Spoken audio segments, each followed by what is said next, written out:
1492년 콜럼버스가 아메리카 대륙을 발견한 이후 유럽인들은 점차 아메리카 대륙으로 진출하기 시작했습니다. 그러나 16세기까지만 해도 신대륙 진출에는 약탈의 동기가 강했고 영구적인 정착을 목적으로 하는 이주의 비율은 적었습니다. 이러한 상황은 17세기에 들어서면서 변하기 시작했는데요. 여기에는 여러 이유가 복합적으로 작용했습니다. 한편에서는 주로 경제적인 이유로 신세계로 이민을 떠난 이들이 있었습니다. 버지니아 회사가 오늘날의 미국 버지니아주에 건설한 제임스타운은 이러한 이유로 건설된 식민지들 중 최초의 사례에 해당했습니다. 다른 한편으로는 종교적인 이유로 이민을 떠난 이들이 있었는데요. 17세기 초 영국 내에서 발생한 종교적인 갈등을 이유로 일부 영국인들이 종교의 자유를 찾아 아예 북아메리카 대륙으로 이민을 떠나기 시작했던 것입니다. 이들은 오늘날 미국의 동북부 끝쪽의 6개 주에 이주하여 뉴 잉글랜드를 건설했죠. 이주 초기 이들은 낯선 환경에 적응하는 것과 인디언들과의 갈등으로 인해 정착에 어려움을 겪었지만 시간이 지나면서 점차 안정적으로 정착해 나갑니다.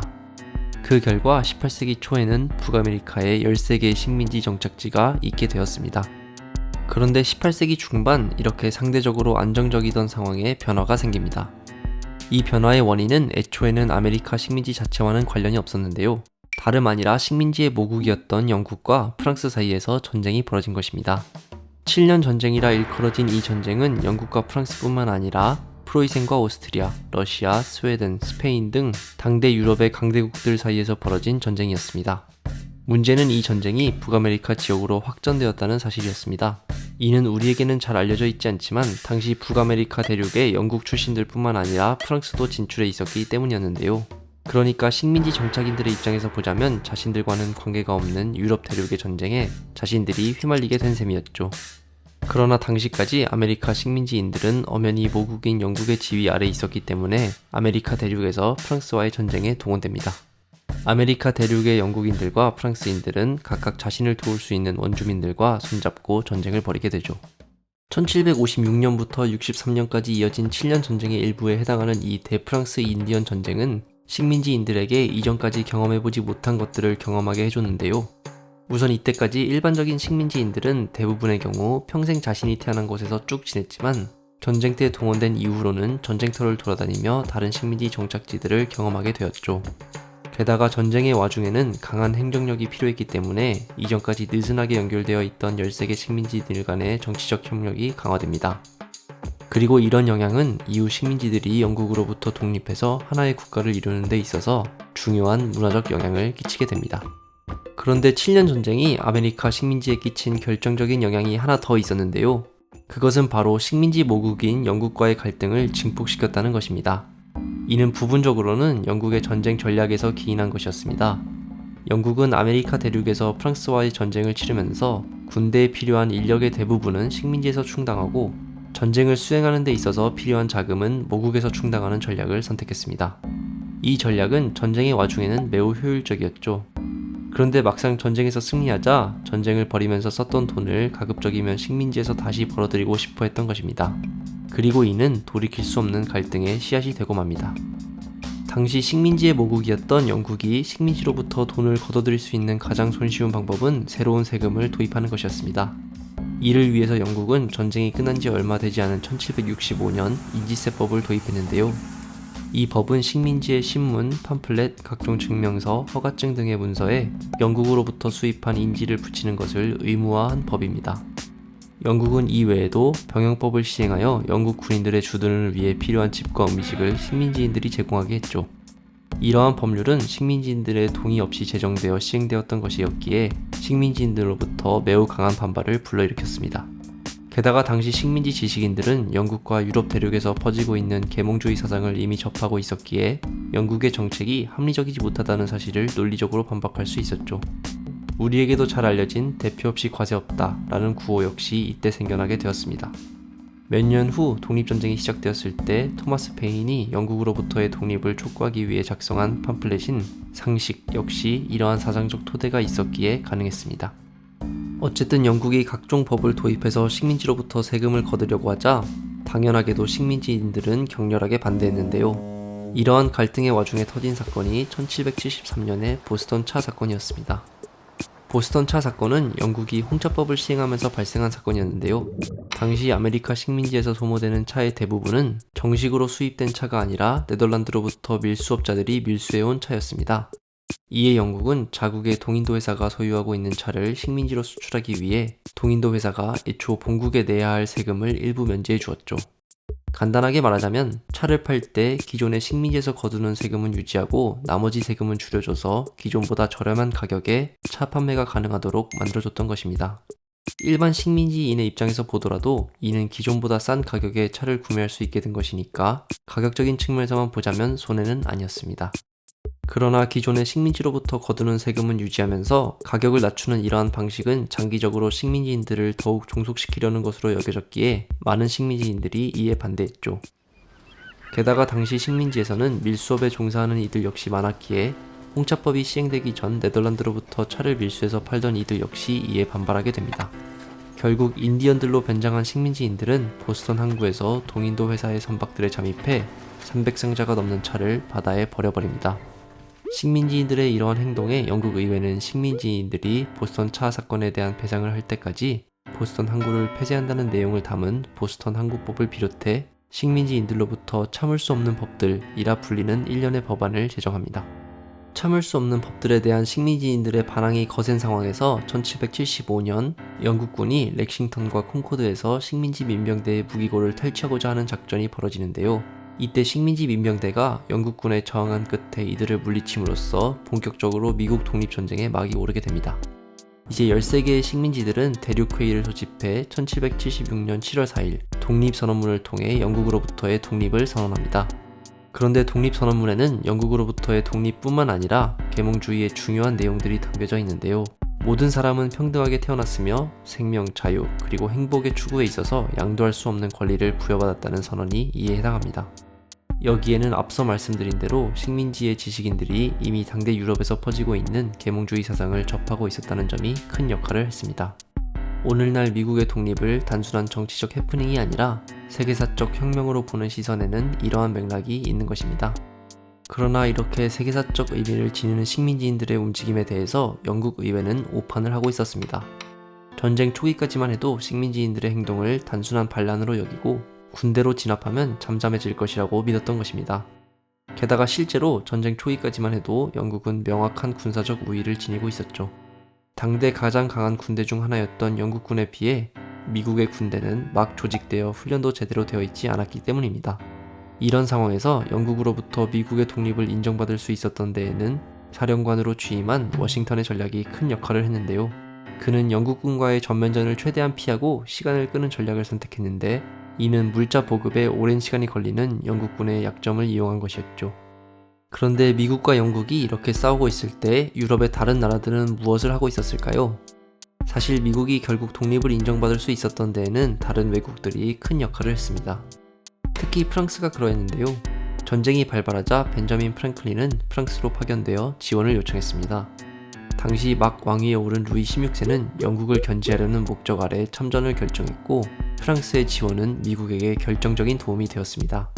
게다가 프랑스가 참전을 결정하자 당시 프랑스의 동맹국이었던 스페인 역시 영국에 맞서 참전을 하게 되죠. 프랑스는 미국에게 군사적인 지원뿐만 아니라 각종 차관까지 제공했는데요. 훗날 프랑스가 미국의 독립 100주년을 기념하여 자유의 여신상을 선물한 것은 이러한 프랑스의 지원이 있었기 때문입니다.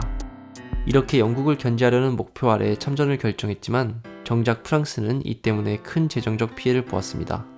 이때의 누적된 피해가 10여 년 후 프랑스 혁명이 발발한 원인 중 하나가 되었고 이때 루이 16세가 프랑스 시민들에 의해 처형되었다는 사실을 떠올려 본다면 역사의 오묘함이 느껴지지 않나요? 결국 1783년 영국은 파리에서 열린 강화회의에서 미국의 독립을 인정할 수밖에 없었습니다.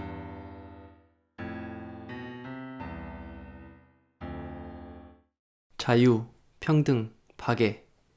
우리가 익히 들어 알고 있는 프랑스 혁명의 표어입니다. 그리고 이 세 단어는 지금 현재도 프랑스의 국가 표어입니다. 그런데 마찬가지로 현재 자유, 평등, 박애를 표어로 삼고 있는 IT와 오늘날 IT의 기원이 되는 IT 독립혁명에 대해서는 들어보셨나요? 오늘 두 번째 시간에는 다름 아니라 IT 독립혁명에 대해서 다뤄보고자 합니다. IT는 카리브해에 위치한 히스파니올라 섬의 서쪽 지역으로서 독립 이전에는 프랑스의 식민지였습니다. 프랑스의 식민지 시절 당시의 이름은 생도맹그였는데요. 이곳은 18세기 중반 전 세계 설탕의 40%를 생산했다고 추정될 만큼 프랑스에게 경제적으로 매우 중요한 식민지였습니다. 그런데 이렇게 설탕을 대규모로 생산하기 위해서는 이른바 플랜테이션이라고 부르는 대규모 농장과 다량의 노동력이 필수적이었습니다. 카리브해의 원주민만으로는 노동력을 충분히 충만할 수 없었기에 식민지 본국은 아프리카에서 노예를 데려오게 됩니다. 이것이 그 유명한 삼각무역의 한 축입니다. 삼각무역이 어떻게 작동하는지는 이 그림을 통해 쉽게 이해할 수 있는데요. 그림에서 보이는 것처럼 카리브해에서 생산되는 설탕과 담배를 사들인 다음에 유럽으로 돌아가 판매합니다. 유럽의 상인들이 자국에서 옷과 술, 그리고 제조품을 아프리카로 가져가서 팔게 됩니다. 그리고 이를 통해 얻은 수익으로 아프리카 현지에서 노예를 사거나 필요한 경우 직접 납치합니다. 다음으로 이 노예들을 카리브해를 비롯한 아메리카 지역으로 데리고 가 그곳의 노예주들에게 판매하죠. 이 일련의 과정을 통해 유럽의 상인들은 막대한 이익을 취할 수 있었습니다. 그리고 이렇게 플랜테이션과 삼각무역을 통한 노예의 공급에 기반한 식민지 사회는 기형적인 인구 구성을 보이게 되는데요. 우선 플랜테이션과 노예를 소유한 백인 노예주가 있었는데 1789년 기준으로 대략 4만 명의 지주들이 생도맹그에 살고 있었다고 합니다. 다음으로는 주로 백인 지주와 흑인 노예들 사이에서 태어난 2만 8천 명가량의 혼혈들이 있었습니다. 이들은 법적으로는 자유신분이긴 했지만 거주 이전의 자유가 없는 등 여러 가지 제약을 받았습니다. 마지막으로 45만 명에 가까운 흑인 노예들이 있었는데 이는 백인보다 10배 넘게 많은 숫자였습니다.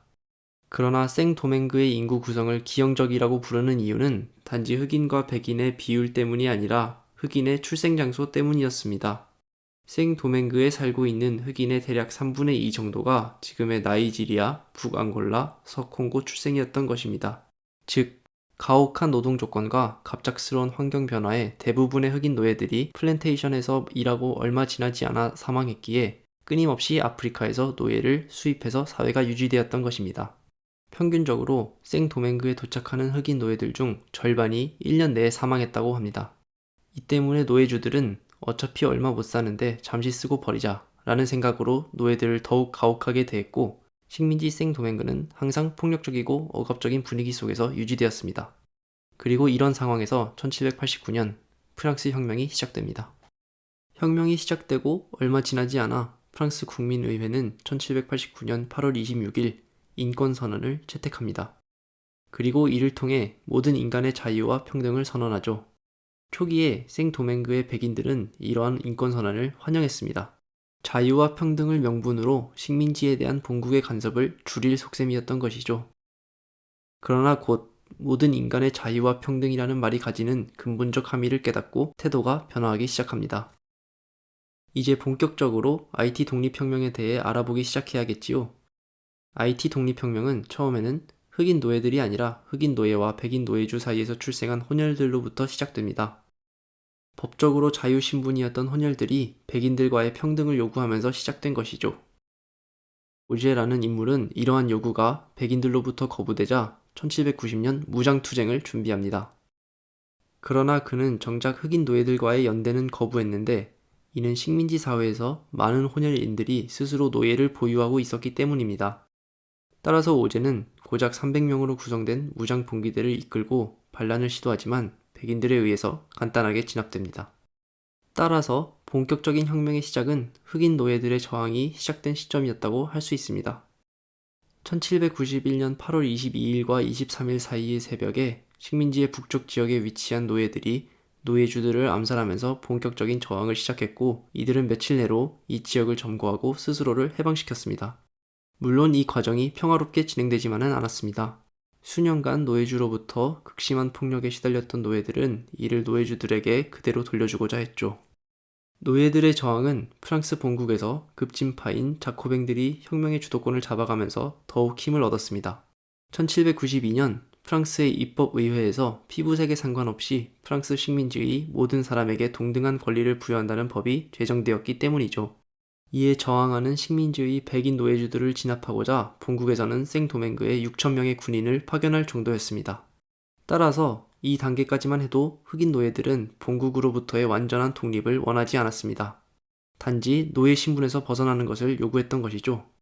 노예들의 입장에서 봤을 때 자신의 자유를 막는 것은 프랑스 정부가 아니라 식민지의 백인 노예주들이었기 때문이죠. 물론 식민지의 노예주들도 가만히 앉아서 당하지는 않았겠죠. 이들은 1793년 프랑스 혁명의 여파로 유럽 대륙에서 영국과 프랑스가 전쟁을 치르게 되자 영국과 스페인에게 지원을 요청합니다. 이는 영국의 입장에서도 구미가 당기는 일이었는데요. 우선 프랑스와 전쟁을 치르고 있었기에 프랑스 경제에서 핵심적 위치를 차지하는 생도맹그를 공격하는 것이 전략적으로 중요한 의미를 지녔기 때문입니다. 그러나 이것 못지않게 중요했던 것은 생도맹그 지역에서 노예 해방이 이루어지면 영국의 식민지들로까지 비슷한 움직임이 확산될 것을 우려했다는 점입니다. 이는 히스파니올라 섬의 동쪽의 식민지를 보유하고 있던 스페인에게는 더더욱 와닿는 이유였죠. 결국 영국과 스페인은 생도맹그 지역에 프랑스 백인들을 도와주기로 결정하고 군대를 파견합니다. 그리고 1793년 9월 20일 영국군이 식민지에 상륙하자 프랑스인 백인 노예주들은 Vive les Anglais, 즉 영국인 만세를 외치며 이들을 환영합니다. 그리고 이러한 영국군에 맞서 프랑스 본국에서는 1794년 2월 4일 로베스피에르가 이끄는 국민공회가 프랑스 본국과 식민지에서 노예제를 전면적으로 금지하기로 결정합니다. 이는 노예제를 금지함으로써 식민지에서 흑인들로 하여금 영국군에 맞서 싸우게 한다는 전략적 의미도 있었지만 노예제 금지가 프랑스 혁명 당시 급진파들의 이상에 부합하기 때문이기도 했습니다.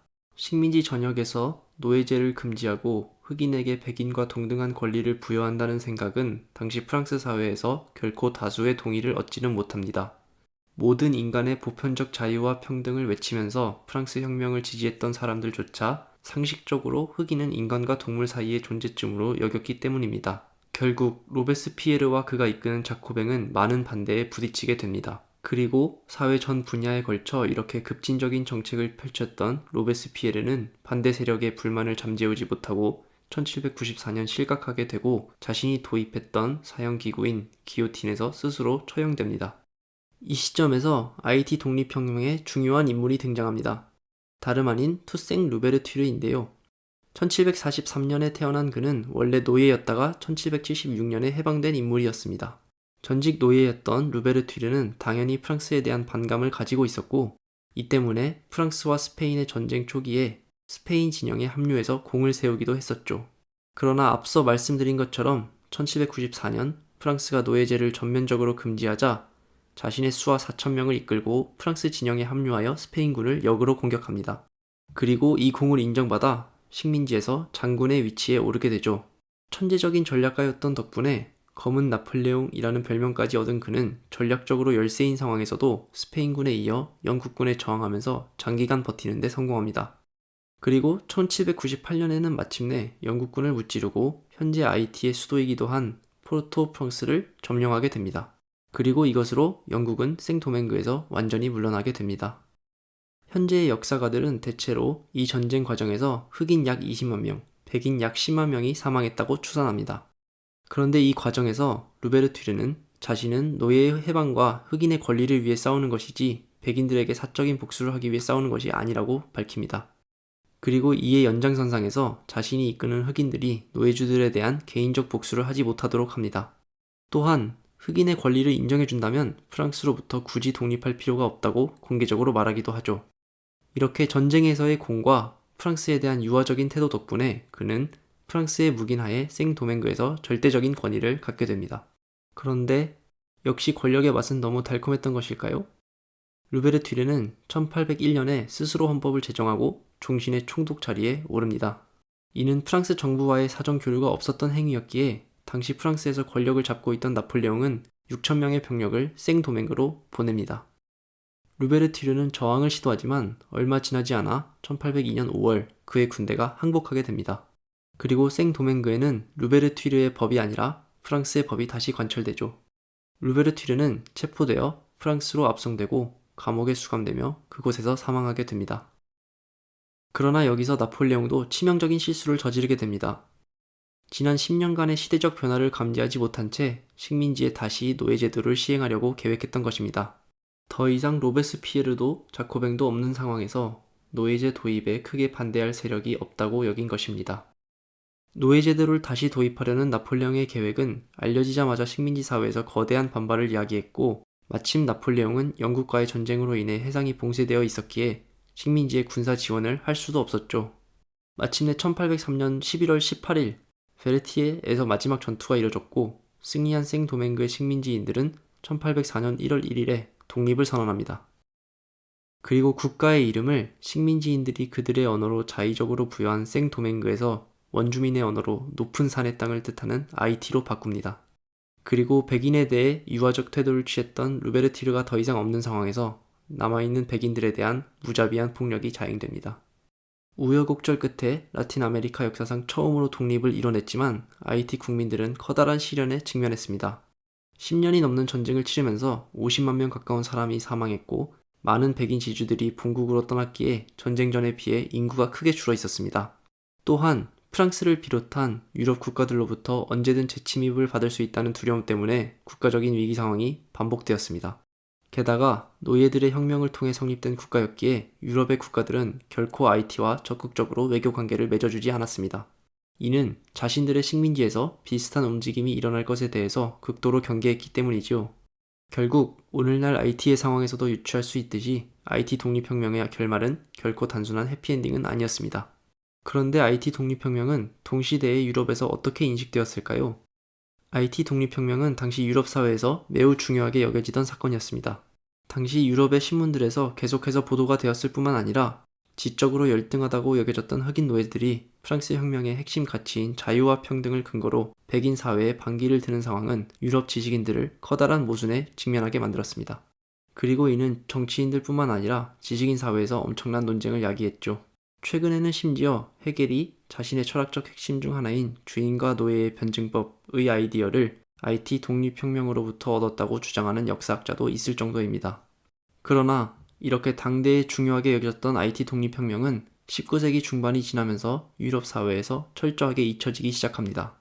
19세기 중반 이후 민족주의 사관을 가지고 자국의 역사를 서술하던 유럽의 역사학자들에게 이 사건을 중요하게 다룰 이유가 없었기 때문이죠. 때문에 아이티 독립혁명은 1990년대 후반이 되어서야 비로소 제대로 재조명되기 시작합니다.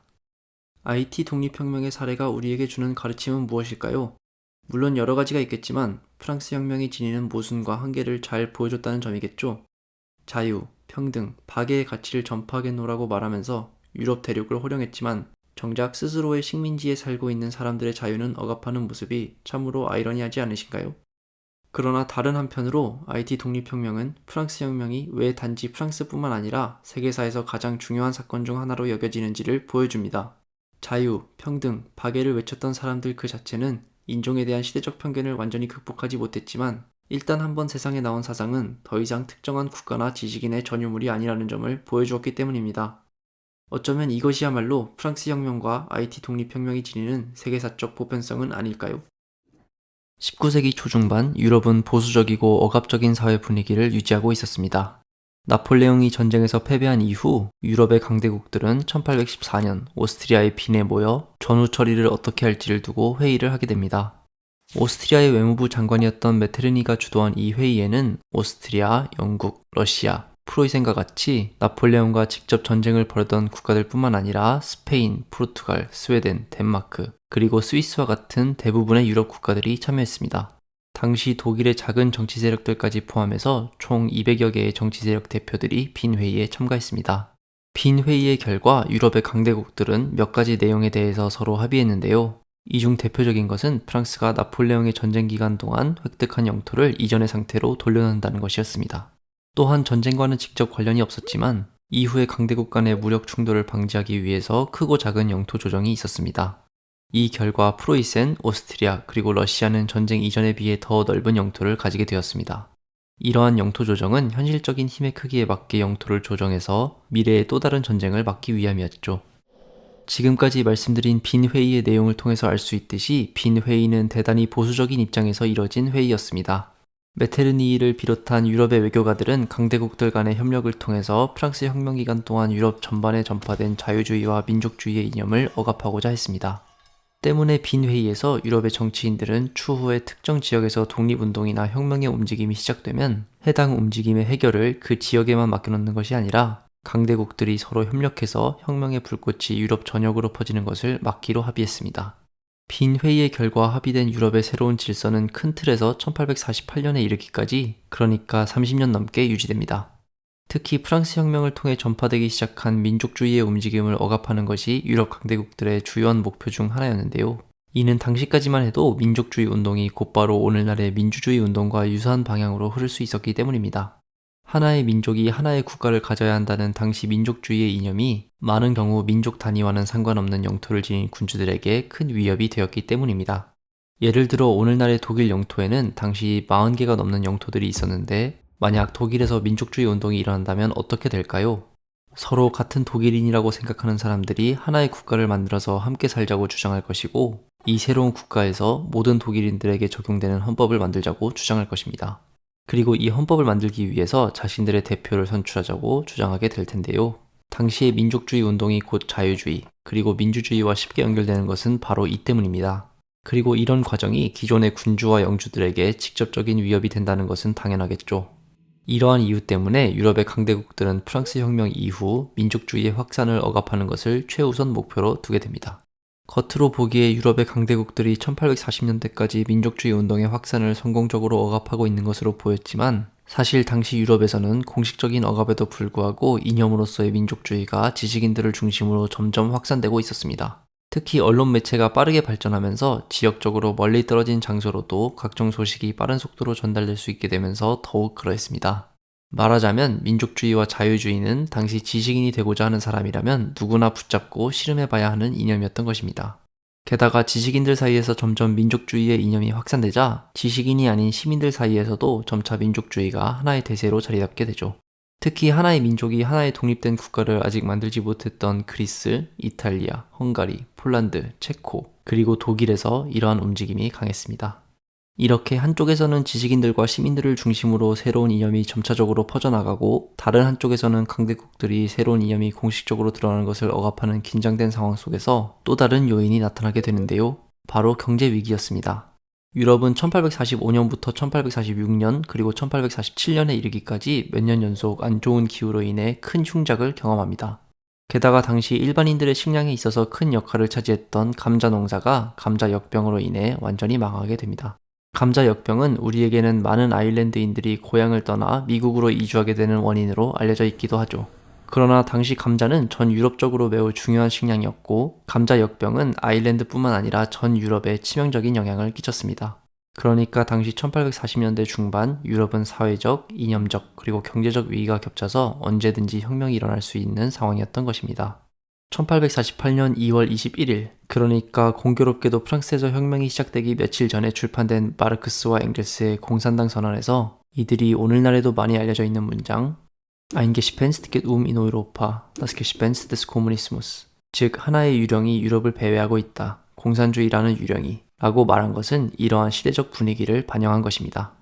이런 상황에서 1848년 1월 이탈리아의 시칠리아에서는 민족주의를 꿈꾸는 지식인과 기근에 지친 시민들이 외세인 오스트리아의 통치에 반대하며 반란을 시작합니다.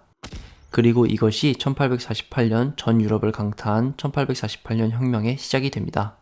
이어진 2월에는 프랑스에서도 혁명이 발생하게 되는데, 프랑스에서는 민족주의자들과 공화주의자들이 왕정의 폐지를 주장하며 왕이었던 루이 필립을 몰아내고 공화국을 선언하게 되죠. 이렇게 이탈리아와 프랑스에서 혁명이 시작되었다는 소식은 곧 전 유럽으로 순식간에 퍼지게 됩니다. 그리고 이는 새로운 이념을 갈망하던 지식인들과 불황에 지친 시민들로부터 폭발적인 반응을 얻게 됩니다. 여기에는 역시 당시 엄청나게 발전하고 있던 언론 매체가 큰 역할을 했는데요. 프랑스에서 혁명이 시작된 지 몇 주도 지나지 않은 3월 11일, 독일의 작가 게오르크 베어트는 어머니에게 보내는 편지에서 다음과 같은 말을 합니다. 부디 꼭 신문을 처음부터 끝까지 꼼꼼히 읽어주세요. 이 혁명은 온 세상의 모습을 바꿀 거니까요. 그래야 하고 그럴 것입니다. 공화국 만세. 베어트가 말했듯이 이탈리아와 프랑스에서 시작된 혁명은 그곳에만 국한된 것이 아니라 곧 전 유럽으로 퍼지게 됩니다. 독일에서도 프랑스와 인접한 서쪽 지역으로부터 혁명이 시작되었죠.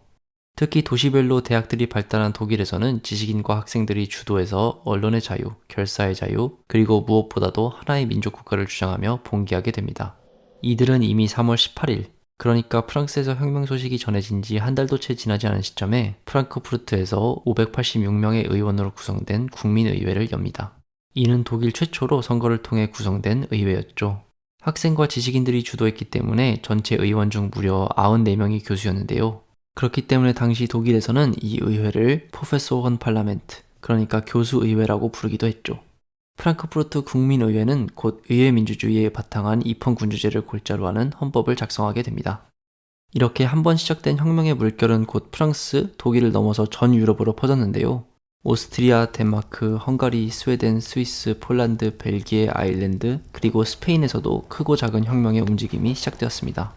이 움직임들은 대부분 이전의 전제군주제를 폐지하고 새로운 헌법을 도입하거나 민족주의 운동에 기반해서 외세를 몰아내고 하나의 민족국가를 건설하려는 목표를 설정했습니다.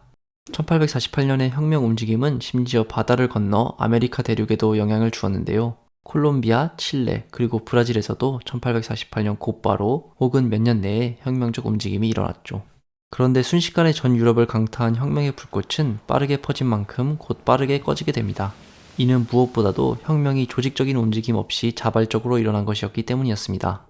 전 유럽으로 순식간에 퍼진 혁명을 지켜보며 유럽의 군주들은 1848년 봄까지는 두려움에 휩싸여 시민들의 요구사항을 많은 부분 수용하며 양보하는 모습을 보였는데요. 그러나 점차 시간이 지나면서 이들은 시민들이 사실은 생각하는 것만큼 잘 조직되어 있지 않고 때로는 군사적 위협 앞에 쉽게 와해된다는 것을 깨닫게 되었습니다. 또한 혁명 내에서도 급진파와 온건파의 분열이 일어나게 됩니다. 자유주의와 민족주의를 주장했던 많은 지식인들은 자신들보다 더 과격한 주장을 펼쳤던 도시의 수공업자와 노동자들을 지켜보며 점차 이들과 거리를 두기 시작했고, 혁명 초기 혁명 세력의 주장을 일부 수용하던 정치 기득권을 지켜보며 차라리 이들과 함께하기를 선택하게 됩니다. 영국의 역사학자 에릭 홉스범은 1848년 여름을 가리키며 부르주아는 더 이상 혁명 세력이 되는 것을 멈췄다 라는 말을 했는데요. 오늘날 우리가 부르주아라는 단어를 접할 때 더 이상 그 안에서 혁명적 이미지를 느끼지 못하는 것은 바로 이 시기 이후의 모습 때문이라고 할 수 있겠습니다. 결국 1848년 1월부터 시작돼서 전 유럽을 휩쓴 혁명은 같은 해 가을이 되면서 점차 반동파에 의해서 힘을 잃게 되고, 이전에 혁명 세력이 이끌어냈던 정치적 요구들이 대부분 무효화되면서 일단은 패배로 끝나게 됩니다. 그러나 장기적인 관점에서 보자면 1848년의 주요 이념들, 특히 민족주의의 이념은 이제 거스를 수 없는 대세가 되었습니다. 때문에 1848년 봄, 그러니까 혁명의 시기를 흔히 민족들의 봄이라고 부르기도 합니다. 독일과 이탈리아는 이후 20여 년간 민족국가 건설을 둘러싼 과제에 골몰하게 되고 1870년대에는 마침내 그토록 시민들이 갈망하던 통일된 민족국가를 얻게 됩니다. 많은 역사학자들이 1848년에 시민들이 원하던 것들이 사반세기 이후에서야 비로소 실현되었다고 평가하는 것은 바로 이 때문입니다. 1870년 비스마르크가 이끄는 프로이센은 프랑스와 전쟁을 벌이고 빠른 시간 안에 승리를 확정짓습니다. 프랑스와의 전쟁에서 승리한 비스마르크는 마침내 프로이센 주도로 통일된 독일 제국을 탄생시키는 데 성공합니다. 비록 아래로부터의 움직임에 의한 통일은 아니었지만 많은 독일인들이 그토록 염원하던 통일된 민족국가 독일이 탄생하는 순간이었습니다. 그리고 이런 독일 제국의 탄생이 프랑스의 상징과도 같았던 베르사유 궁전에서 이뤄졌다는 것은 이후 프랑스인들에게 치욕적인 기억으로 남습니다. 그런데 독일이 프랑스와의 전쟁에서 승리함으로써 찬란한 새로운 역사의 장을 열었다면, 반대로 프로이센과의 전쟁에서 별다른 힘을 보여주지 못하고 패배한 프랑스, 그리고 그 중에서도 특히 프랑스의 수도인 파리에서는 어떤 일이 기다리고 있었을까요? 사실 전쟁이 시작되고 얼마 지나지 않은 시점에서 프랑스는 이미 혼란에 빠져 있었습니다. 전쟁이 시작되고 한 달 정도 후인 1870년 9월, 프랑스는 프로이센과의 결정적인 전투를 패배했고 프랑스의 황제였던 나폴레옹 3세마저 프로이센 군의 포로로 잡혔습니다. 이 소식이 수도인 파리에 전해지자 분노한 파리의 시민들은 의회를 점거한 후 나폴레옹 3세의 폐위와 황제 없는 공화국으로의 전환을 선언했습니다. 나폴레옹 3세가 포로로 잡히자마자 이런 일이 벌어진 것은 전투에서 패배한 것에 대한 분노 때문이기도 했지만 보다 장기적인 이유에 기인한 것이기도 했습니다. 나폴레옹 3세가 20년 가까이 황제로 재위하면서 그에 대한 피로감과 불만이 증가했고, 이런 경향은 특히 200만 명의 인구 중 약 50만 명이 노동자일 정도로 노동자의 비율이 높은 수도 파리에서 도드라졌습니다. 프로이센과의 전쟁 전해인 1869년 치러진 총선에서 전국적으로는 정부를 지지하는 여당이 55%, 야당이 45%를 득표했지만 파리에서는 공화국을 지지하는 야당이 여당을 상대로 23만 표 대 7만 표로 압승을 거뒀습니다. 그러니까 프로이센을 상대로 한 굴욕적인 패배가 전해졌을 시점에 파리에서는 이미 제국 체제에 대한 불만이 들끓고 있었던 셈입니다. 전투에서 프랑스군이 패배했다는 소식을 접한 파리 시민들은 곧 시민들로 구성된 자체적인 국민 방위대를 구성합니다. 약 30만 명의 파리 시민들이 참여한 국민방위대는 프로이센과의 전투에서 패배한 이후 대부분이 포로로 잡혀버린 정규군을 대신하여 프랑스의 수도를 지키고자 했습니다. 이들은 정규군으로 평소에 훈련되어 있던 병력이 아니었고 그동안 정부에 쌓인 불만이 많았기 때문에 수도를 지키면서 동시에 파리에 남아있던 정부 인사들에게 자신들의 요구사항을 전달했습니다. 이런 요구사항에는 장교를 자신들의 손으로 투표를 통해서 뽑고 작전을 함께 논의하는 것 외에 지금까지의 정부와 의회 말고 코뮌이라 불리는 일종의 자치정부를 갖게 달라는 내용도 있었습니다. 이는 전쟁 이전부터 프랑스의 좌파 진영에서 꾸준히 주장되었던 내용으로 당시 파리 시민들을 이끌었던 블랑키와 같은 혁명가는 의회 체제는 저주받고 낡아빠진 것이다. 단순히 위기일 때만 그런 것이 아니라 항상 그렇다라고 말했습니다. 즉 시민들로 구성된 국민방위대는 수도인 파리를 지키는 군사적 역할을 함과 동시에 일종의 혁명파로서 정치적인 역할까지 하게 된 것입니다. 게다가 국민방위대의 정치적 요구는 수도인 파리가 9월 19일부터 프로이센 군대에 의해 완전히 포위되고 보급이 끊기면서 더욱 급진화되었습니다. 파리 시민들은 개와 고양이는 물론 쥐와 말고기까지 먹었고 이조차 동나자, 동물원에 있는 코끼리까지 잡아먹어야 할 정도의 처지였습니다. 그러나 훈련이 제대로 되어 있지 않은 병력으로 수도를 꾸역꾸역 지키는 것은 가능할지라도 프로이센 군대의 포위를 뚫는 것은 불가능에 가까웠습니다. 레옹 강베타와 같은 당시 프랑스 정치인들이 열기구를 타고 포위를 벗어난 후 전국을 돌아다니며 항전을 촉구했지만 전세를 뒤집기는 역부족이었습니다. 따라서 해가 바뀐 1871년 1월 28일 마침내 제국의 형태로 프로이센 주도하에 통일된 독일과 프랑스는 파리 시민들의 반대에도 불구하고 휴전조약을 맺을 수밖에 없었습니다. 휴전조약의 내용에 따라 2월 8일 프랑스에서는 선거가 치러졌고 급진적인 파리 시민들과는 달리 보수 성향을 띤 농촌에서 보수표가 대거 나왔습니다. 선거 결과 총 645명의 의원 중 400명 정도가 이펀 군주제를 지지하는 의원들로 구성되었고 보르도에서 임시로 개회한 의회에서는 몇 달 후 프랑스의 대통령으로 취임할 아돌프 티에르에게 전후 수습을 위한 정권을 부여합니다. 공화국을 원하며 프로이센의 포위를 겨울 내내 버텼던 파리 시민들의 눈에 이런 보수적인 의회는 더욱 인정할 수 없는 존재였습니다. 수도의 이런 위험한 상황을 인식하고 있었기 때문에 티에르와 의회는 바로 수도인 파리로 입성하는 것이 아니라 파리 인근의 베르사유 궁전에서 임시로 통치를 시작합니다. 그런데 전후 수습을 위해서는 한 가지 난관이 존재했습니다. 프로이센과의 전쟁에서 패배한 결과 맺은 조약에서 프랑스 군대가 4만 명 정도로 축소되었는데 파리 시민들이 자체적으로 구성한 국민방위대는 해체하지 않고 버티고 있었던 것입니다. 게다가 전쟁이 끝나면서 이전에 국민방위대에 속했던 이들 중 비교적 중도적인 입장을 가지고 있던 이들은 국민방위대를 떠났기 때문에 무장을 한 국민방위대에는 이제 급진적인 혁명파가 더욱 다수를 이루게 되었습니다. 티에르 정부는 곧바로 국민방위대와 충돌하게 되는데 이유는 국민방위대가 독일군으로부터 지켜낸다는 명분으로 프랑스 군대에서 탈취한 대포 약 400개를 다시 가져오고자 했기 때문입니다. 3월 18일 정부 측 군대는 대포가 보관되어 있던 곳으로 진군했지만 정부 측 군인들이 국민방위대의 군인들을 진압하기는커녕 오히려 함께 동지라고 부르며 어울리면서 대포를 되찾아오려는 시도는 실패합니다. 게다가 정부 측 군대의 지휘관은 포로로 잡히고 다음날 총살되기까지 합니다. 정부군을 한 차례 물리친 파리 시민들은 더욱 급진화되었습니다. 블랑키를 비롯한 혁명가들을 중심으로 시민들은 법무부, 재무부, 그리고 국방부를 비롯한 파리의 주요 정부 시설들을 점령했습니다. 블랑키는 아예 베르사유로 진군해서 정부를 몰아내고 전국적으로 권력을 잡자고 주장했지만 시민 대다수가 우선 파리 안에서 권력을 공고히 하는 것을 원했기 때문에 이는 뒤로 미뤄졌습니다. 시민들로 구성된 국민방위대는 3월 26일 정부와는 상관없이 파리 안에서 자체적으로 선거를 실시하고 91명의 코뮌 대표를 선출했습니다. 이들은 자신들의 정부에서 대통령과 시장 등 한 명에게 권력이 몰릴 수 있는 직책을 없애는 대신 코뮌의 각 상임위원회가 집행위원회에 보고하도록 체계를 만들었고 이곳에서는 곧 사형제와 징병제의 폐지가 선언되었습니다. 또한 프랑스 혁명 이후 프랑스의 상징과도 같이 인식되었던 삼색기 대신 빨간 깃발을 사용했습니다. 이와 더불어 교회가 학교를 운영하거나 학교에서 종교 행위가 일어나는 것을 금지함으로써 교회와 국가의 분리를 선언해서 세속화의 원칙을 분명히 했습니다. 아동 노동과 야간 노동을 금지했고 직장에서 고용자가 노동자에게 여러 명목으로 벌금을 물려서 사실상 임금을 삭감하는 행위 또한 금지했습니다. 코뮌에서는 파리가 포위되었던 기간 동안 직장이 문을 닫으면서 임금을 받지 못한 노동자들에 대한 국가의 보상, 부모가 파리를 수비하다가 사망한 고아들에 대한 연금 지급, 그리고 코뮌을 피해 도망간 자본가들이 소유하고 있던 공장을 집단 소유로 바꾸는 급진적인 정책 역시 선언되었습니다. 여성들도 파리의 수호를 위한 여성조합을 결성하고 남성과 같이 일할 권리와 동일한 임금을 받을 권리를 주장했습니다.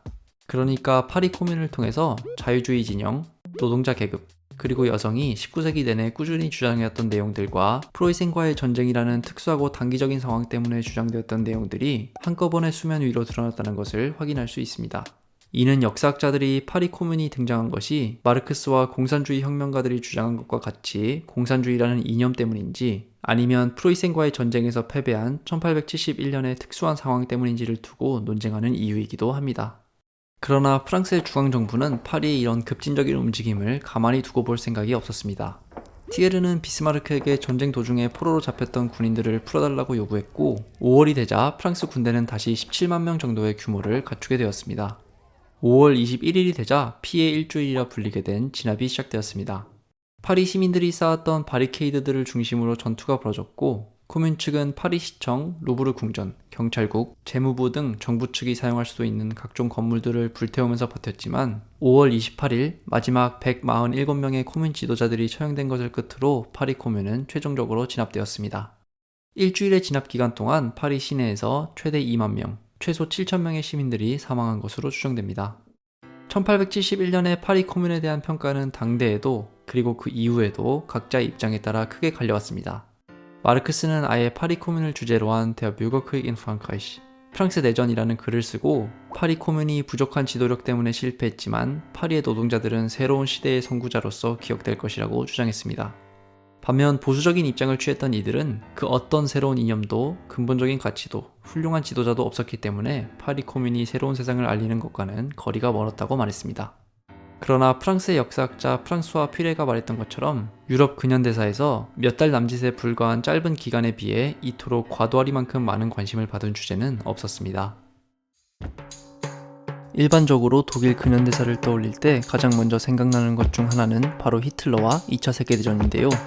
그런데 히틀러가 독일사에 있어서 지니는 중요성에 비해 히틀러가 집권하기 전에 바이마르 공화국에 대해서는 많이 알려져 있지 않습니다. 그래서 오늘은 바이마르 공화국이 탄생하게 된 배경인 11월 혁명과 바이마르 공화국의 시작에 대해서 알아보고자 합니다. 1차 세계대전이 시작되고 4년이 넘게 지난 1918년 10월, 전세는 독일 제국에게 몹시 불리하게 흘러가고 있었습니다. 불리한 상황은 독일 군부뿐만 아니라 독일 군과 국민 일반에게도 잘 알려져 있었는데요. 게다가 전쟁을 겪으며 경제 상황은 극도로 악화되었죠. 그렇기 때문에 독일 군대의 사기는 몹시 떨어져 있는 상황이었고 독일에서는 연합국과 빨리 평화협정을 맺어야 한다는 여론이 커지고 있었습니다. 그러나 군부 일각에서는 이러한 평화협정 움직임에 반대하고 있었는데요. 특히 독일 해군이 그러했습니다. 독일 해군은 1차 세계대전 당시 전쟁 내내 영국군에게 봉쇄되어 이렇다 할 활약을 하지 못하고 있었는데요. 당시 해군 장성들은 자신들이 아무것도 하지 못하고 전쟁이 끝날 경우 자신들의 명예가 추락할 것을 몹시 두려워했습니다. 이런 상황에서 독일 해군의 제독이었던 프란츠 폰 히퍼는 몹시 무모한 작전을 계획하는데요. 그것은 바로 독일 해군보다 전력상 2배가량 우세했던 영국 해군에게 최후의 공격을 감행하는 것이었습니다. 그러나 10월 24일 이 명령이 알려지자 독일 병사들은 강력하게 반발하게 되는데요. 이는 당연하게도 이 계획이 실현될 경우 자신들이 의미 없이 죽게 될 것이 자명했기 때문입니다.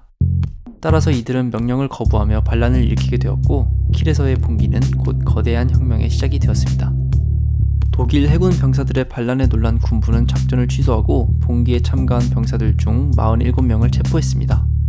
그러자 남아있던 병사 중 250명가량이 킬에 모여 인근의 노동조합과 3인당 그리고 독립사회민주당과 같은 좌파 진영에 도움을 요청했죠.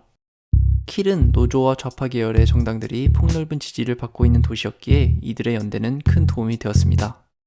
그리고 킬에서는 곧 평화와빵이라는 구호 아래 체포된 병사들이 석방을 요구하는 시위가 일어났습니다. 시위 과정에서 군부는 조준사격을 하여 7명의 시위자들이 사망하기도 했는데요. 이는 군부의 입장에서 역효과만 불러일으켰고 곧 킬은 시위대에게 완전히 장악당했습니다. 그런데 군부의 명령에 대한 거부로 시작된 봉기가 하나의 혁명적 움직임이 될 수 있었던 데에는 이후 시위대의 행동이 큰 역할을 했습니다. 4만 명가량의 병사와 노동자로 구성된 이들은 11월 4일 킬에 병사 평의회를 설치하고 곧 평의회를 통해 킬시의 행정력을 장악한 것입니다. 그리고 이들은 곧 단순한 평화협정이 아니라 황제의 퇴위와 성인 남녀가 모두 참가하는 보통선거를 요구하게 됩니다. 그런데 군부와 제국의 입장에서 봤을 때 더 큰 문제가 있었는데요. 그것은 킬에서 시작한 혁명의 움직임이 순식간에 전 독일로 확산되었다는 것입니다. 11월 4일에 킬에서 평의회가 설치되었는데 이미 3일 후인 7일에는 모든 주요 항구 도시뿐만 아니라 프랑크푸르트, 하노버, 슈투트가르트, 미넨과 같은 대도시들이 그곳 병사들과 노동자들에 의해 새롭게 설치된 평의회에 의해 장악되었습니다. 당시 독일은 아직 제국체제였기 때문에 각 지역마다 왕이나 영주들이 있었는데요. 평의회는 지역의 권력을 장악하면서 이들을 퇴위시켰습니다. 그런데 이 과정에서 이들은 거의 아무런 방해도 받지 않았는데요. 이는 4년이 넘는 전쟁으로 인해 독일 시민들 사이에서 평화에 대한 열망이 얼마나 강했는지, 그리고 군부와 황제에 대한 반발심이 얼마나 강했는지를 방증해준다고 할 수 있겠습니다. 한편 수도인 베를린에서도 상황은 급박하게 돌아가고 있었는데요. 11월 8일에 도시에서 총파업이 선언되고 대규모 시위가 벌어졌지만 이를 진압하기 위해 파견된 군대가 발포를 거부하고 시위대에게 길을 내줬기 때문입니다. 이에 따라 수도인 베를린마저 병사들과 노동자들에 의해 장악되게 되었죠. 이때 독일 제국의 황제였던 빌헬름 2세는 벨기에의 스파라는 도시에 머물고 있었는데요. 그는 시간을 끌며 연합국들과 평화협정을 체결한 후 귀국하는 군대로 시위대를 진압할 예정이었습니다. 따라서 베를린의 주요 정치인들이 혁명이 극단적으로 진행될 것을 우려하여 그에게 퇴위를 선언할 것을 권유할 때도 이를 무시하고 있었죠.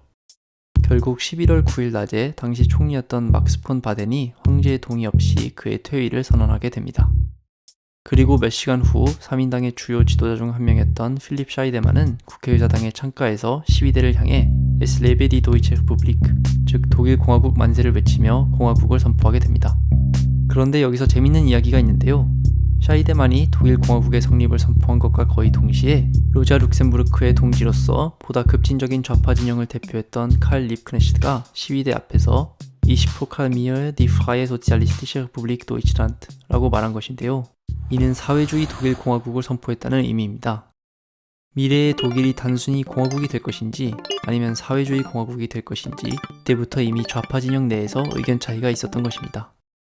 그리고 보다 중도적인 3인당과 더 급진적인 좌파 진영 사이의 이러한 분열은 이후 히틀러가 1933년 집권할 때까지 독일 제국의 뒤를 이어 탄생한 바이마르 공화국의 발목을 잡게 됩니다. 그러니까 이 일화는 단순한 일화를 넘어서서 이후 독일의 미래에 대한 불길한 복선이기도 했던 것입니다. 한편 혁명파의 입장에서 봤을 때 이렇게 순조롭게 진행되던 혁명은 반혁명파의 등장과 함께 본격적으로 위기에 빠지게 됩니다. 이는 무엇보다도 평의회라는 기구 자체가 러시아 혁명 당시에 소비에트에서 영감을 얻어 도입된 것이었기 때문이었는데요. 독일이 러시아의 경우와 마찬가지로 볼셰비키들에 의해 공산화될 것을 우려한 세력이 본격적으로 등장하기 시작한 것입니다. 11월이 지나고 12월이 되면서 좌파와 우파의 갈등은 본격화되는데요.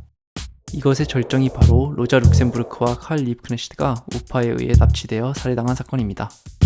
이러한 갈등 역시 이후 바이마르 공화국의 미래를 암시하는 하나의 복선이라고 할 수 있는데요. 그러니까 바이마르 공화국은 좌파 내에서의 갈등, 그리고 우파와 좌파 사이의 폭력적인 갈등에서 신음한 것입니다. 여기서 한 가지 의문이 생길 수 있는데요.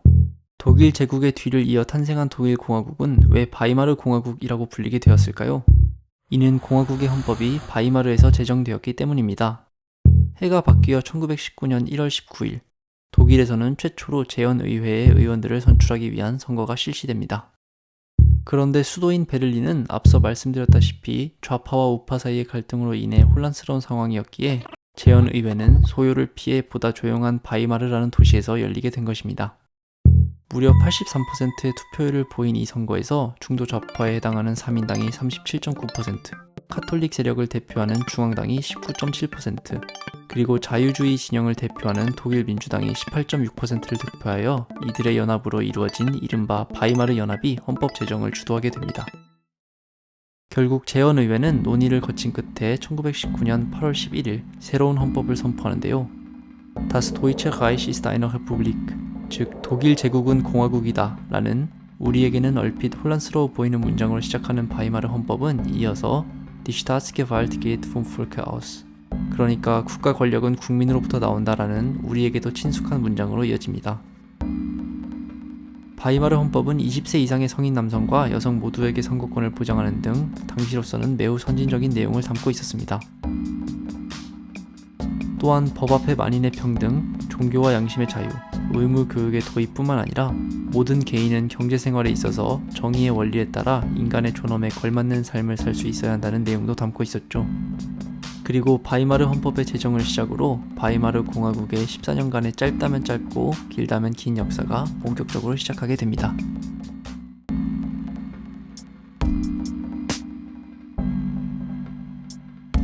(1917년) 초 러시아는 1차 세계대전으로 인해 매우 어려운 상황에 빠져 있었습니다.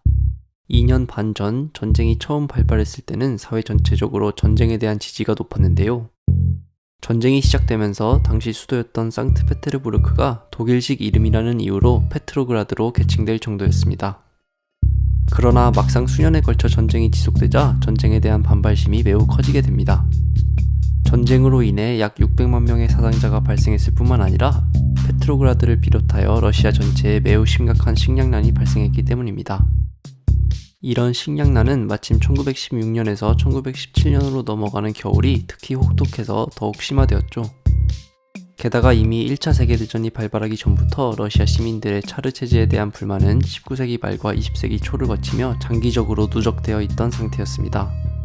그러니까 1917년 초의 차르 체제는 매우 불안정한 상태에 놓여 있었던 셈입니다. 이런 불안한 상황은 마침내 1917년 2월이 되면서 폭발하게 되는데요. 차르 정부의 전시 식량 배급에 불만을 가지고 있던 페트로그라드의 시민들이 봉기했기 때문입니다. 이는 앞서 말씀드린 것처럼 이 해의 겨울이 특히나 혹독했기 때문이기도 했고, 전쟁을 겪으며 철도 시스템이 붕괴했기에 수도로의 식량 공급이 원활하지 못했기 때문이기도 했습니다. 어쨌든 2월 23일 국제 여성의 날을 맞아 페트로그라드의 여성들이 대규모 시위를 시작했는데요. 여기서 한 가지 의문이 들 수 있습니다. 오늘날 국제 여성의 날은 3월 8일이기 때문입니다. 국제 여성의 날이 중간에 바뀐 것일까요? 그런 것은 아니고 당시 러시아가 아직 그레고리안 달력을 도입하지 않아서 날짜의 차이를 보였던 것입니다. 그러니까 2월 혁명이라고 흔히 불리는 혁명은 지금의 달력으로 보자면 3월에 일어났던 셈입니다. 어쨌든 시위를 일으킨 이들은 인근의 공장들로 이동하면서 노동자들을 추가로 끌어들여 5만 명에 가까운 시위 인원을 모았습니다. 이들은 전쟁을 중단할 것과 차르의 전제 정치를 중단할 것을 요구했죠. 한번 시작된 시위는 점점 규모가 커졌는데요. 바로 다음 날인 2월 24일에 이미 시위대의 규모가 20만 명으로 커졌고, 다음 날인 25일에는 수도의 대부분의 공장에서 총파업이 선언되었습니다. 총파업이 선언되자 시위대를 진압하기 위해 군대가 투입되었는데요. 당시 시위대의 한 어린 소녀가 군인들에게 붉은 장미꽃 한 다발을 건네주었고, 이날 군인들은 진압을 포기했다고 전해집니다. 그러나 차르였던 니콜라이 2세는 다음날 다시 한번 시위대에 대한 무력 진압을 명령했고, 결국 50명이 넘는 시위자가 사망하게 되었습니다. 그리고 이런 강경책은 니콜라이 2세에게 역효과를 일으켰습니다. 강경한 진압에 군인들조차 반발하여 시위대에 합류하게 되었기 때문입니다.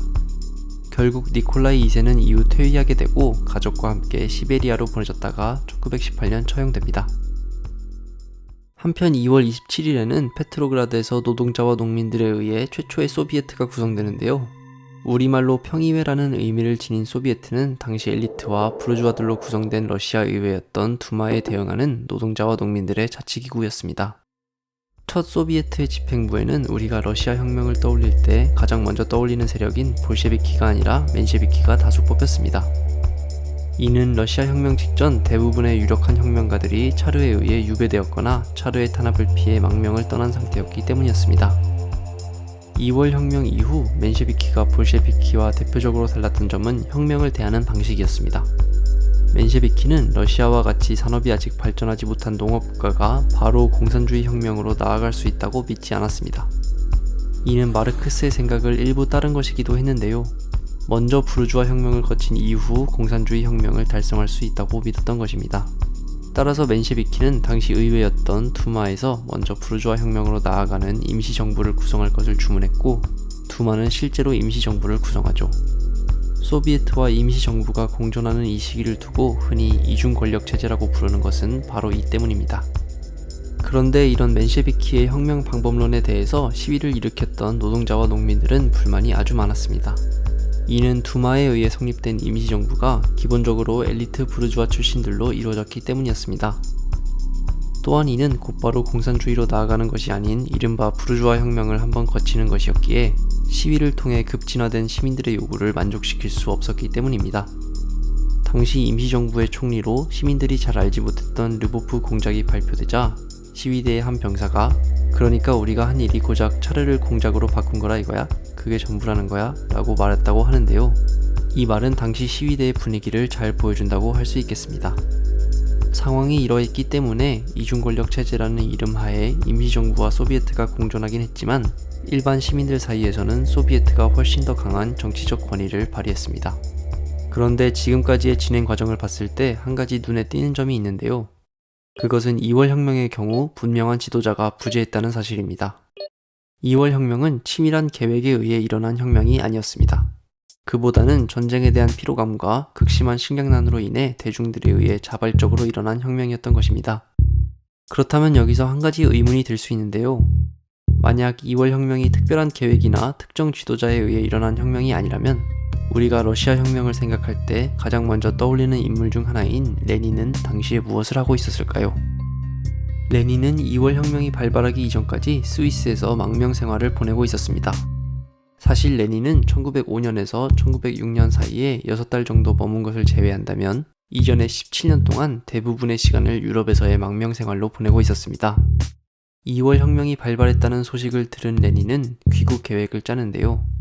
그런데 당시 독일과 러시아가 전쟁을 벌이는 상황에서 레닌은 어떻게 스위스에서 동부전선을 통과해 페트로그라드에 안전하게 도착할 수 있었을까요? 여기에는 독일의 계략이 숨어 있었습니다. 당시 독일 정부는 레닌이 러시아에 무사히 도착할 시 러시아에서 혁명이 더욱 진행되어 러시아 정부가 완전히 무너질 것이고 그렇게 된다면 전쟁에서 손쉽게 승리할 수 있을 것이라고 믿었는데요. 그렇기 때문에 독일 정부는 레닌에게 특별 열차를 제공하기까지 했습니다. 독일이 제공한 특별 열차를 타고 레닌은 4월 3일 마침내 페트로그라드의 핀란드역에 도착합니다. 취리히에서 도착한 레닌은 도착한 이후 곧바로 10개의 항목으로 구성된 이른바 4월 태제를 발표합니다. 여기에는 임시정부에 대한 지지 중단, 지주의 토지 몰수 및 국유화, 모든 은행의 국립은행으로의 통합, 소비에트에 의한 생산과 분배의 통제, 맨셰비키들과의 결별, 의회 민주주의에 대한 반대 및 소비에트로의 모든 권력의 이양, 그리고 즉각적인 강화 협상 체결 등의 매우 급진적인 내용이 포함되어 있었습니다. 레닌이 발표한 4월 태제의 핵심은 부르주아 혁명을 거치지 않고 곧바로 사회주의 혁명으로 나아가는 것이었는데요. 레닌의 4월 태제는 러시아 내에서 곧바로 엄청난 논란을 불러일으켰습니다. 레프 카메네프와 같은 당 지도자들은 아직 공산주의 혁명을 위한 준비가 되어 있지 않다는 이유로 레닌을 애들로 비판했지만 어떤 이들은 레닌의 말을 미치광이 헛소리라며 원색적으로 비난했죠. 그러나 레닌은 결코 미치광이가 아니었습니다. 그는 2월 혁명을 일으켰던 시민들이 원했던 것을 정확히 꿰뚫고 있었던 것이었죠. 레닌의 4월 태제는 안 그래도 임시정부를 통한 부르주아 혁명의 필요성을 인정하지 않고 있던 대다수 노동자와 농민들로부터 많은 지지를 받게 되었습니다. 그리고 이들은 곧 부르주아 장관들에 반대하는 대규모 시위를 조직하게 되죠. 결국 레닌은 볼셰비키들 사이에서 자신의 태제를 관철시키는 데 성공하게 됩니다. 2월 혁명이 끝난 이후 이제 본격적으로 레닌의 시간이 다가오고 있었습니다. 지난 영상에서는 1917년 2월 러시아에서 일어났던 2월 혁명에 대해 살펴보았습니다. 오늘은 2월 혁명 이후 러시아의 복잡한 상황 속에서 레닌과 볼셰비키가 어떻게 권력을 잡았는지 알아보고자 합니다.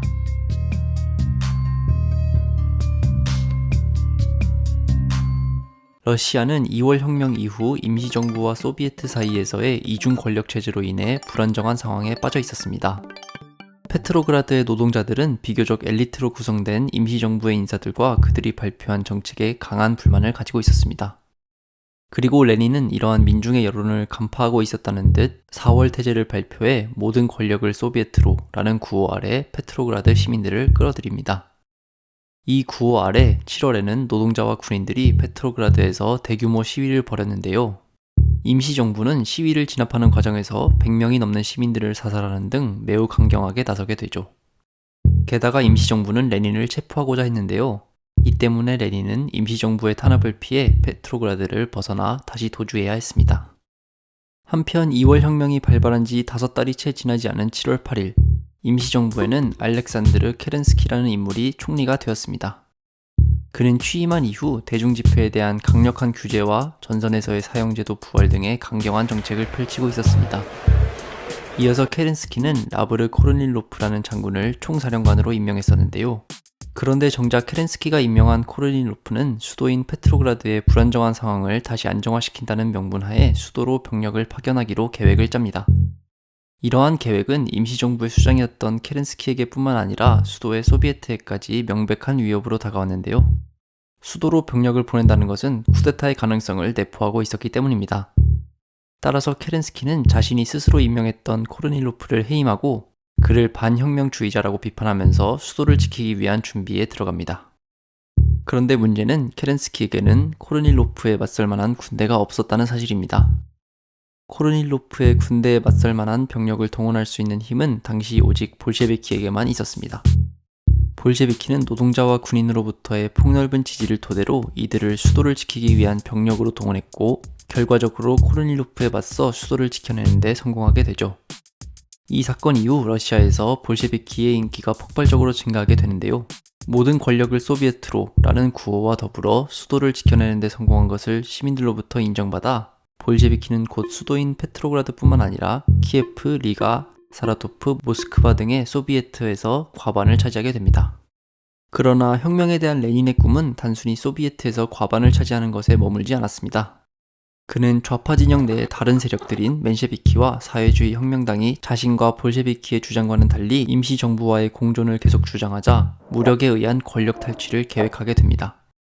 그러니까 레닌은 혁명 이후 다른 좌파 세력들과 권력을 나누는 것이 아니라 온전히 볼셰비키에 의한 권력의 독점을 꿈꿨던 것입니다. 레닌은 볼셰비키 당원들에게 서한을 보내면서 봉기는 예술이다 라는 말과 함께 봉기가 아니라 공식적인 절차를 통해서 모든 권력을 잡아야 한다고 주장하는 이들의 계획을 가리키며 순진한 일이라고 비판하고 어떤 혁명도 그것을 기다려주지는 않는 법이라고 말했죠. 그러나 카메네프와 같은 볼셰비키의 다른 지도자들은 레닌의 이러한 주장을 받아들이지 않았고 10월 20일 소집될 예정이었던 2차 전 러시아 소비에트 회의에서 소비에트에 대한 권력 이양이 공식적으로 이루어지길 기다렸는데요. 레닌이 봤을 때 이러한 주장의 문제점은 설사 이러한 절차를 거쳐 임시정부로부터 소비에트로 권력이 넘어오더라도 소비에트의 다양한 세력들끼리 권력을 나눠야 한다는 점이었습니다. 카메네프의 이러한 주장에 반발한 레닌은 10월 10일 볼셰비키의 중앙위원회에서 비밀회의를 소집합니다. 그리고 그것에서 지도자급 당원들에게 봉기의 필요성을 역설한 이후 봉기에 대한 찬반 투표를 강행하여 찬성 10표, 반대 2표의 결과를 얻어냈고 이 소식을 들은 카메네프는 곧 중앙위원회에서 사임하게 됩니다. 어쨌든 표결을 성공적으로 이끌어낸 레닌은 볼셰비키 내에서 군사혁명위원회를 조직하고 우리에게도 많이 알려진 트로츠키가 이 군사혁명위원회의 위원장이 되죠. 이렇게 표결이 이뤄진 이후 카메네프가 사임하면서 봉기에 대한 자신의 반대 의사를 신문을 통해서 공개적으로 밝혔기 때문에 당시 수도에서는 긴장감이 돌고 있었습니다. 언제든 무력 충돌이 일어날 수 있다는 의식이 도시 내에 퍼졌기 때문입니다. 그리고 실제로 임시정부의 총리였던 케렌스키의 지시로 군대가 볼셰비키의 신문사를 점거했다가 볼셰비키들의 반격에 의해 다시 철수하는 등 크고 작은 충돌이 며칠 내로 이어졌습니다. 10월 25일 볼셰비키 중앙위원회와 군사혁명위원회의 주요 인물들은 스몰니 학교라는 곳에서 회의를 열었는데요. 원래 레닌은 당시 체포를 피해 숨어 있었습니다. 그는 이 회의에 참석해서 참석자들에게 빨리 봉기를 시작하라고 촉구하기 위해 위험을 무릅쓰고 모습을 드러냈죠. 당시 회의장으로 가던 길에 경찰에 의해 검문을 당했지만 취객인 척 연기를 해서 가까스로 체포를 피할 수 있었습니다. 만약 레닌이 그때 체포되었다면 20세기의 역사는 어떻게 되었을까요? 아무튼 레닌은 겨우 회의장에 도착해서 페트로그라드 시내의 지도를 펼쳐 보이며 주요 공격 지점들을 가리켰죠. 이렇게 본격적인 봉기 전까지만 해도 페트로그라드 시내에서 긴장감이 돌긴 했지만 정작 본격적인 싸움이 시작되자 승부는 일방적으로 결정되었습니다. 볼셰비키의 군대가 손쉽게 페트로그라드의 주요 정부 건물들과 시설들을 장악한 것입니다. 이는 수도의 노동자들과 군인들이 이미 며칠 전부터 수도의 주요 교통시설들을 장악하고 있었기 때문입니다. 이 때문에 케렌스키를 비롯한 임시정부의 세력들은 수도에서의 저항을 포기하고 페트로그라드를 탈출하게 됩니다. 케렌스키가 탈출했다는 소식을 접한 레닌은 러시아 시민들에게 고함이라는 이름의 선언문을 발표하고 군사혁명위원회에 의해 임시정부가 전복되었음을 공식적으로 발표합니다. 이는 승리를 일찌감치 확정지음으로써 봉기의 명분이나 정당성에 대한 더 이상의 논쟁을 무의미하게 만들려는 레닌의 계획이었습니다. 한편 케렌스키의 내각 중 일부 인사들은 겨울 궁전이라고 알려진 곳에 남아 있었는데요. 이들은 볼셰비키가 봉기를 일으켰을 때 소수의 병력으로 수비를 하고 있었지만 이 병력들조차도 오랜 시간 식량 배급도 제대로 받지 못하고 사기도 꺾여 있었죠. 결국 볼셰비키는 아무런 피해도 입지 않은 채 겨울 궁전을 점령하게 됩니다. 이렇게 레닌과 볼셰비키가 10월 혁명이라 불리게 되는 과정을 통해서 어쩌면 허무한 느낌이 들 정도로 손쉽게 승리한 것은 많이 알려져 있지 않은데요. 이는 혁명 이후 레닌이 10월 혁명의 과정을 최대한 영웅적인 모습으로 역사에 남기기 위해 노력했기 때문입니다. 이것의 대표적인 예가 이후 소련의 유명 영화 감독이었던 세르게이 예진슈테인이 10월 혁명을 토대로 만든 영화인 10월입니다. 1928년 발표된 이 영화를 보면 10월 혁명의 과정이 굉장히 드라마틱하고 영웅적으로 표현되어 있습니다. 특히 앞서 설명드린 겨울 공전을 공격하는 장면은 굉장히 극적으로 표현되어 있는데요. 정작 실제 습격 과정에서 있었던 것보다 영화 촬영 중에 궁전이 입은 피해가 더 컸다는 농담이 있었을 정도로 실제로는 무난히 볼셰비키가 권력을 잡았죠. 지금까지 레닌과 볼셰비키가 10월 혁명을 통해서 어떻게 권력을 잡았는지 살펴보았습니다. 이를 통해서 어쩌면 10월 혁명 자체보다는 그 이전까지의 준비 과정에서 레닌의 정치적 투쟁이 지니는 역사적 의미가 크다는 점을 알게 되었는데요. 그리고 그 과정의 결과 10월 혁명을 통해서 비교적 손쉽게 권력을 잡긴 했지만 이들에게는 앞으로 험난한 여정이 남아 있었습니다. 아직 1차 세계대전 속에서 독일과의 전쟁은 진행 중이었고 레닌과 볼셰비키는 광활한 러시아 영토 속에서 아직 수도인 페트로그라드만을 장악했을 뿐이었죠. 때문에 러시아는 향후 몇 년 동안 어쩌면 혁명 그 자체보다도 더 힘겹고 잔혹했다고 표현할 수 있을 내전에 휩싸이게 됩니다. 체코슬로바키아에서는 2차 세계대전 이후 치러진 1946년 선거에서 공산당이 총 300석 중 114석을 획득하며 제1당으로 등장하게 됩니다. 그러나 선거 이후 공산당과 공산당 이외 정당들 간의 갈등이 점점 커졌는데요. 이에 체코슬로바키아 공산당은 1948년 소련의 지원을 등에 업고 당시 대통령이었던 에드바르트 베네시를 상대로 쿠데타를 벌이게 되죠. 소련의 군사적 개입을 두려워했던 베네시는 이에 대통령직에서 사임하는데요. 이로써 체코슬로바키아에서는 향후 40여 년간 공산당의 일당 독재 체제가 갖춰집니다. 체코슬로바키아는 당시 동유럽에서 가장 민주주의가 발달한 나라 중 하나였기에 이곳에서 공산당이 권력을 장악하는 것은 서방권에게 큰 충격으로 다가왔습니다. 이렇게 공산당이 권력을 장악하긴 했지만 1950년대와 60년대를 거치며 공산당은 많은 체코슬로바키아 시민들로부터 불만을 사게 됩니다. 여기에는 우선 1953년 스탈린의 사망이 큰 역할을 했습니다.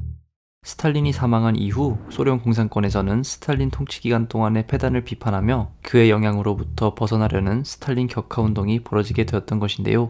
스탈린의 뒤를 이어서 소련의 공산당 서기장이 된 니키타 후르쇼프가 이것에 큰 영향을 했죠. 그러나 소련과는 달리 체코슬로바키아에서는 스탈린의 어두운 그림자에서 벗어나려는 움직임이 더디게 진행되었습니다. 예를 들어 체코슬로바키아에서는 스탈린 시대에 억울하게 처벌을 받았던 이들이 1967년까지도 복권되지 못했는데요. 이는 체코슬로바키아의 공산당 제1석이었던 안토닌 노보트니가 여러 의견을 묵살하고 강경한 노선을 고집했기 때문이었습니다.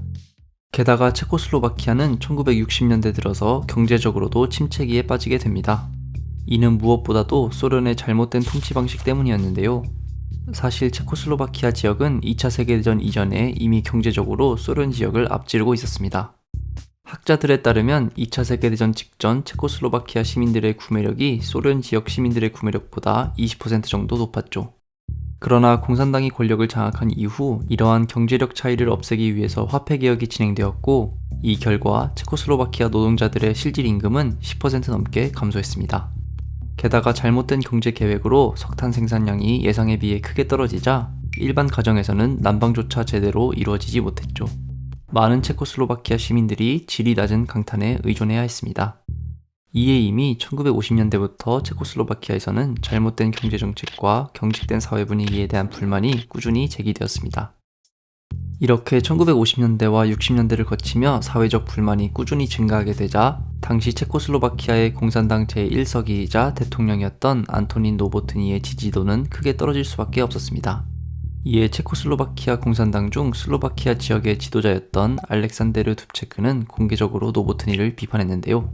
둡체크는 자신이 담당하는 슬로바키아 지역에서 부분적으로 언론의 자유화를 추진하는 등 노보트니와는 반대의 노선을 걷던 인물이었습니다. 이렇게 시민들로부터의 인기도 떨어진 상태에서 당내 지도자들로부터 공개적으로 비판을 받자 노보트니는 소련에 의지할 수밖에 없게 되었습니다. 그는 1967년 12월에 소련의 지도자였던 브레즈네프를 비밀리에 체코슬로바키아로 초대했는데요. 노보트니는 이 자리에서 브레즈네프로부터의 재신임을 확인하면서 체코슬로바키아 내의 불만을 잠재울 생각이었죠. 그러나 막상 체코슬로바키아에 도착한 브레즈네프는 체코슬로바키아 공산당원들의 분위기를 보고 놀라게 되고 노보트니를 교체해야 한다는 결론에 다다르게 됩니다.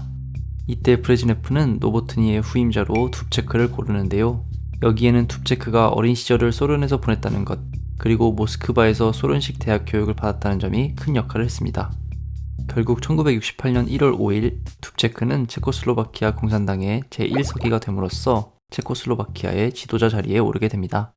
둡체크는 제1서기가 되기 전부터 슬로바키아 지역에서 언론의 자유화를 추진하는 등의 행보를 보였기에 많은 이들이 그가 이후에도 이런 노선을 이어갈 것이라고 짐작했습니다. 그러나 공산당 사회의 경직된 분위기로 인해 과연 어디까지 자유가 허용될 것인지에 관해서는 시민들의 의구심이 존재했었죠. 이때 시민들로 하여금 둡체크의 믿음에 대한 확신을 주는 사건이 벌어지게 되는데요. 2월 4일 체코슬로바키아 전국으로 중계되는 한 TV 인터뷰에서 골드슈투커라는 학자가 노보트니가 비공개적으로 추진한 잘못된 정책들을 폭로한 것입니다. 종전의 사회 분위기라면 당내 회의가 아니라 TV 중계로 이러한 비판을 행한다는 것은 상상하기 어려웠고, 만약 어찌저찌 비판이 이루어진다고 해도 골드슈투커는 엄청난 처벌을 감수해야 했죠. 그러나 둡체크는 어떠한 처벌도 지지하지 않았고, 이 사건은 체코슬로바키아 시민들로 하여금 둡체크의 정치적 자유화에 대한 진심을 믿게 만들었습니다. 이 사건 이후 둡체크는 인간의 얼굴을 한 사회주의라고 불리게 되는 일련의 정책들을 실행합니다. 그는 그동안 체코슬로바키아 공산당이 사소한 문제들을 두고 너무나 가혹한 처벌을 내렸음을 밝히며 앞으로 당이 건강한 경제적 토대 위에 보다 진보된 사회주의 사회, 그리고 역사적으로 형성된 체코슬로바키아의 민주주의적 전통에 맞는 사회주의를 만들 것을 앞으로의 과제라고 밝혔습니다. 이런 취지 아래 그는 3월 4일 검열제도를 완전히 폐지합니다. 그동안 체코슬로바키아에서의 언론은 당의 선전도구로서의 역할을 했지만 이 조치 이후로는 당과 정권도 자유롭게 비판을 할 수 있게 되었습니다. 검열을 폐지하겠다고 밝힌 지 한 달 후인 4월, 둡체크는 훨씬 더 과감한 조치를 밝히게 되는데요. 그는 액션 프로그램이라고 불리게 된 계획에서 언론의 자유뿐만 아니라 연설의 자유와 이동의 자유 또한 허용했습니다. 게다가 경제 문제에 있어서 기존의 공산당과는 다르게 소비재의 중요성을 인정했고 다당제의 가능성까지 언급했습니다. 한 걸음 더 나아가 둡체크는 비밀 경찰의 역할을 크게 제한하고 소련과의 관계뿐만 아니라 서방 국가들과도 협력 관계를 강화하겠다고 밝혔습니다. 둡체크가 이처럼 파격적인 계획을 발표하자 체코슬로바키아에서는 시민들이 그동안 쌓인 사회적 불만을 폭발적으로 분출하게 됩니다. 종전에는 상상조차 할 수 없었던 소련에 대한 비판이 언론에 공개적으로 등장했고 공산당으로부터 독립적인 사회민주당과 수많은 정치 클럽들이 조직되기 시작했습니다. 또한 스탈린의 통치 기간 동안 억울하게 피해를 입었던 이들에 대한 재조명도 공개적으로 이루어지기 시작했습니다. 피해자들이 라디오와 TV 인터뷰에 등장하기도 했죠. 이러한 사태에 직면해서 당내 보수 세력들은 둡체크에게 항의하고 사태를 진압하라고 요청했지만 둡체크는 이를 거부했습니다. 상황을 지켜보던 브레즈네프와 소련은 당연히 못마땅할 수밖에 없었는데요. 분노한 브레즈네프와의 대화에서 둡체크는 소련에 대한 지지를 밝히긴 했지만 대화 이후에도 자국에서의 정책에는 이렇다 할 변화를 보이지 않았습니다. 이에 결국 브레즈네프는 군사적 개입을 결심하게 되고 8월 20일에서 21일로 넘어가는 새벽에 소련, 그리고 소련의 지시를 따르는 헝가리, 폴란드, 불가리아 군대가 체코슬로바키아 국경을 침입합니다. 체코슬로바키아 국민들로 하여금 2차 세계대전의 기억을 떠올리게 할까봐 동독은 일부러 제외됐는데요. 동독 군대가 개입할 경우 체코슬로바키아의 여론이 폭발할 것을 우려했기 때문입니다. 어쨌든 하룻밤 사이에 20만 명의 군대와 2,000대의 탱크가 체코슬로바키아에 들어섰고 이들은 공항과 군부대를 완전히 장악했습니다. 이 과정에서 70명이 넘는 사람이 사망했죠. 상황을 알게 된 둡체크는 피해자가 증가할 것을 우려하여 자국의 시민들에게 저항하지 말 것을 요구했지만 많은 시민들이 자발적으로 저항을 시도했습니다. 군인들에게 일부러 길을 잘못 알려주는 등의 소소한 저항도 있었지만 항의의 표시로 분신 자살을 한 학생도 있었죠. 한편 소련군이 국경을 침입한 21일 새벽, 둡체크는 당내 동지들과 함께 바로 체포되어 모스크바로 옮겨졌는데요. 그는 모스크바에서 협박에 가까운 분위기 속에서 이전의 조치들을 철회한다는 내용을 담은 모스크바 프로토콜에 서명하게 됩니다. 이 문서에 서명한 이후 이들은 체코슬로바키아로 돌아가게 되지만 둡체크는 곧 구스타우 후사크라는 후임자에게 자리를 내주고 물러나게 됩니다. 둡체크는 당에서 쫓겨났고 산림 관리를 담당하는 공무원이 되는 수모를 겪게 되었습니다. 결국 둡체크의 후임자로 체코슬로바키아를 지도하게 된 후사크는 정상화라는 명목 아래 둡체크가 추진했던 계획들을 모두 제자리로 돌려놓는데요. 둡체크에 동조했던 당원들을 숙청하고 당에 대한 불만을 제기했던 지식인과 시민들을 기존의 자리에서 내쫓았습니다. 비밀 경찰의 권한을 다시 강화하고 둡체크가 시도했던 경제 개혁들을 다시 계획 경제의 틀 아래 묶어둡니다. 언론의 자유가 사라진 것은 물론이겠죠. 완전한 정치적 신임을 얻은 이들을 제외하고는 정치적 발언 자체가 금지됩니다. 결국 체코슬로바키아는 20년이 지난 후인 1989년에서야 벨벳 혁명이라 불리는 과정을 통해서 제도적으로 정치적 민주화를 달성하게 되는데요. 노년이 된 둡체크는 이때도 개혁 세력에 대한 자신의 지지 의사를 공개적으로 밝히며 힘을 실어줬고 3년 후인 1992년 72살의 나이로 사망하게 됩니다. 2차 세계대전이 끝난 후 유럽을 비롯한 서구권 사회는 큰 사회적 변화를 맞이하고 있었습니다. 전쟁이 끝난 후 전체적으로 출산율이 크게 증가했고 이는 전체 인구에서 큰 비중을 차지하는 새로운 베이비붐 세대의 출현으로 이어졌습니다. 한편 서구권에서는 라디오와 TV를 비롯한 대중매체가 보급되면서 이제 사람들은 자신이 사는 지역뿐만 아니라 전 세계의 소식을 빠르게 접할 수 있었습니다. 2차 세계대전이 끝난 후 시작된 냉전체제의 확산, 그리고 이런 냉전체제의 극단적인 사례로서 벌어진 1962년의 쿠바 미사일 위기와 베트남 전쟁은 방송을 통해서 전 세계에 중계되었습니다. 2차 세계대전 전의 기성세대가 아직 주도권을 쥐고 있는 상황에서 사회는 아직 반공의 중심을 두고 권위적으로 작동했지만 전후에 태어난 새로운 세대는 점차 이런 권위적 사회에 불만을 가지기 시작했습니다. 그리고 이런 불만은 1968년 전후에 태어난 새로운 세대가 본격적으로 성인이 되고 대학생이 되면서 각종 저항운동으로 표출됩니다. 미국뿐만 아니라 영국, 프랑스, 서독을 비롯한 서유럽 전역, 그리고 일본에서도 68운동이라 불리게 된 움직임이 시작된 것입니다. 기성세대에 저항하는 이런 움직임은 심지어 체코슬로바키아를 비롯한 공산권에서도 포착되는데 이는 68운동이 얼마나 전세계적인 현상이었는지를 잘 보여준다고 할 수 있습니다. 그런데 68운동의 움직임이 정치적으로나 사회문화적으로나 유난히 강했던 나라가 있었으니 이는 다름 아닌 혁명의 나라 프랑스였습니다. 프랑스는 1968년 이전부터 이미 정치적으로 좌파와 우파가 큰 갈등을 겪고 있었습니다. 프랑스는 1950년대 식민지였던 알제리와 독립 여부를 놓고 전쟁을 치러야 했습니다. 이 과정에서 이미 알제리의 독립을 지지했던 일부 좌파와 이를 결사적으로 반대했던 우파는 내전에 가까운 갈등을 겪은 상태였습니다. 전쟁은 우파의 대표격이면서도 알제리 독립의 불가피성을 인식했던 샤를 드골이 2차 세계대전 이후에 침묵을 깨고 정계에 복귀하면서 마무리되었습니다. 그러나 대통령으로 복귀한 샤를 드골은 좌파와 젊은 세대가 보기에는 전형적으로 2차 세계대전 이전의 권위적인 사회를 상징하는 인물이었고 그가 대통령이 된 후 1960년대 프랑스 사회도 보수적으로 움직였습니다. 2차 세계대전이 끝난 후 프랑스에서는 나치에 맞서 레지스탕스 활동을 하는 데 있어서 주도적인 역할을 한 프랑스 공산당의 위상이 크게 올라갔는데 프랑스 공산당은 이 시점에서는 이미 이름과는 다르게 혁명을 노리기보다는 임금 인상, 노동시간 단축과 같은 점진적인 개혁을 추구하면서 대중적인 기반을 확장하기 위해 노력하고 있었습니다.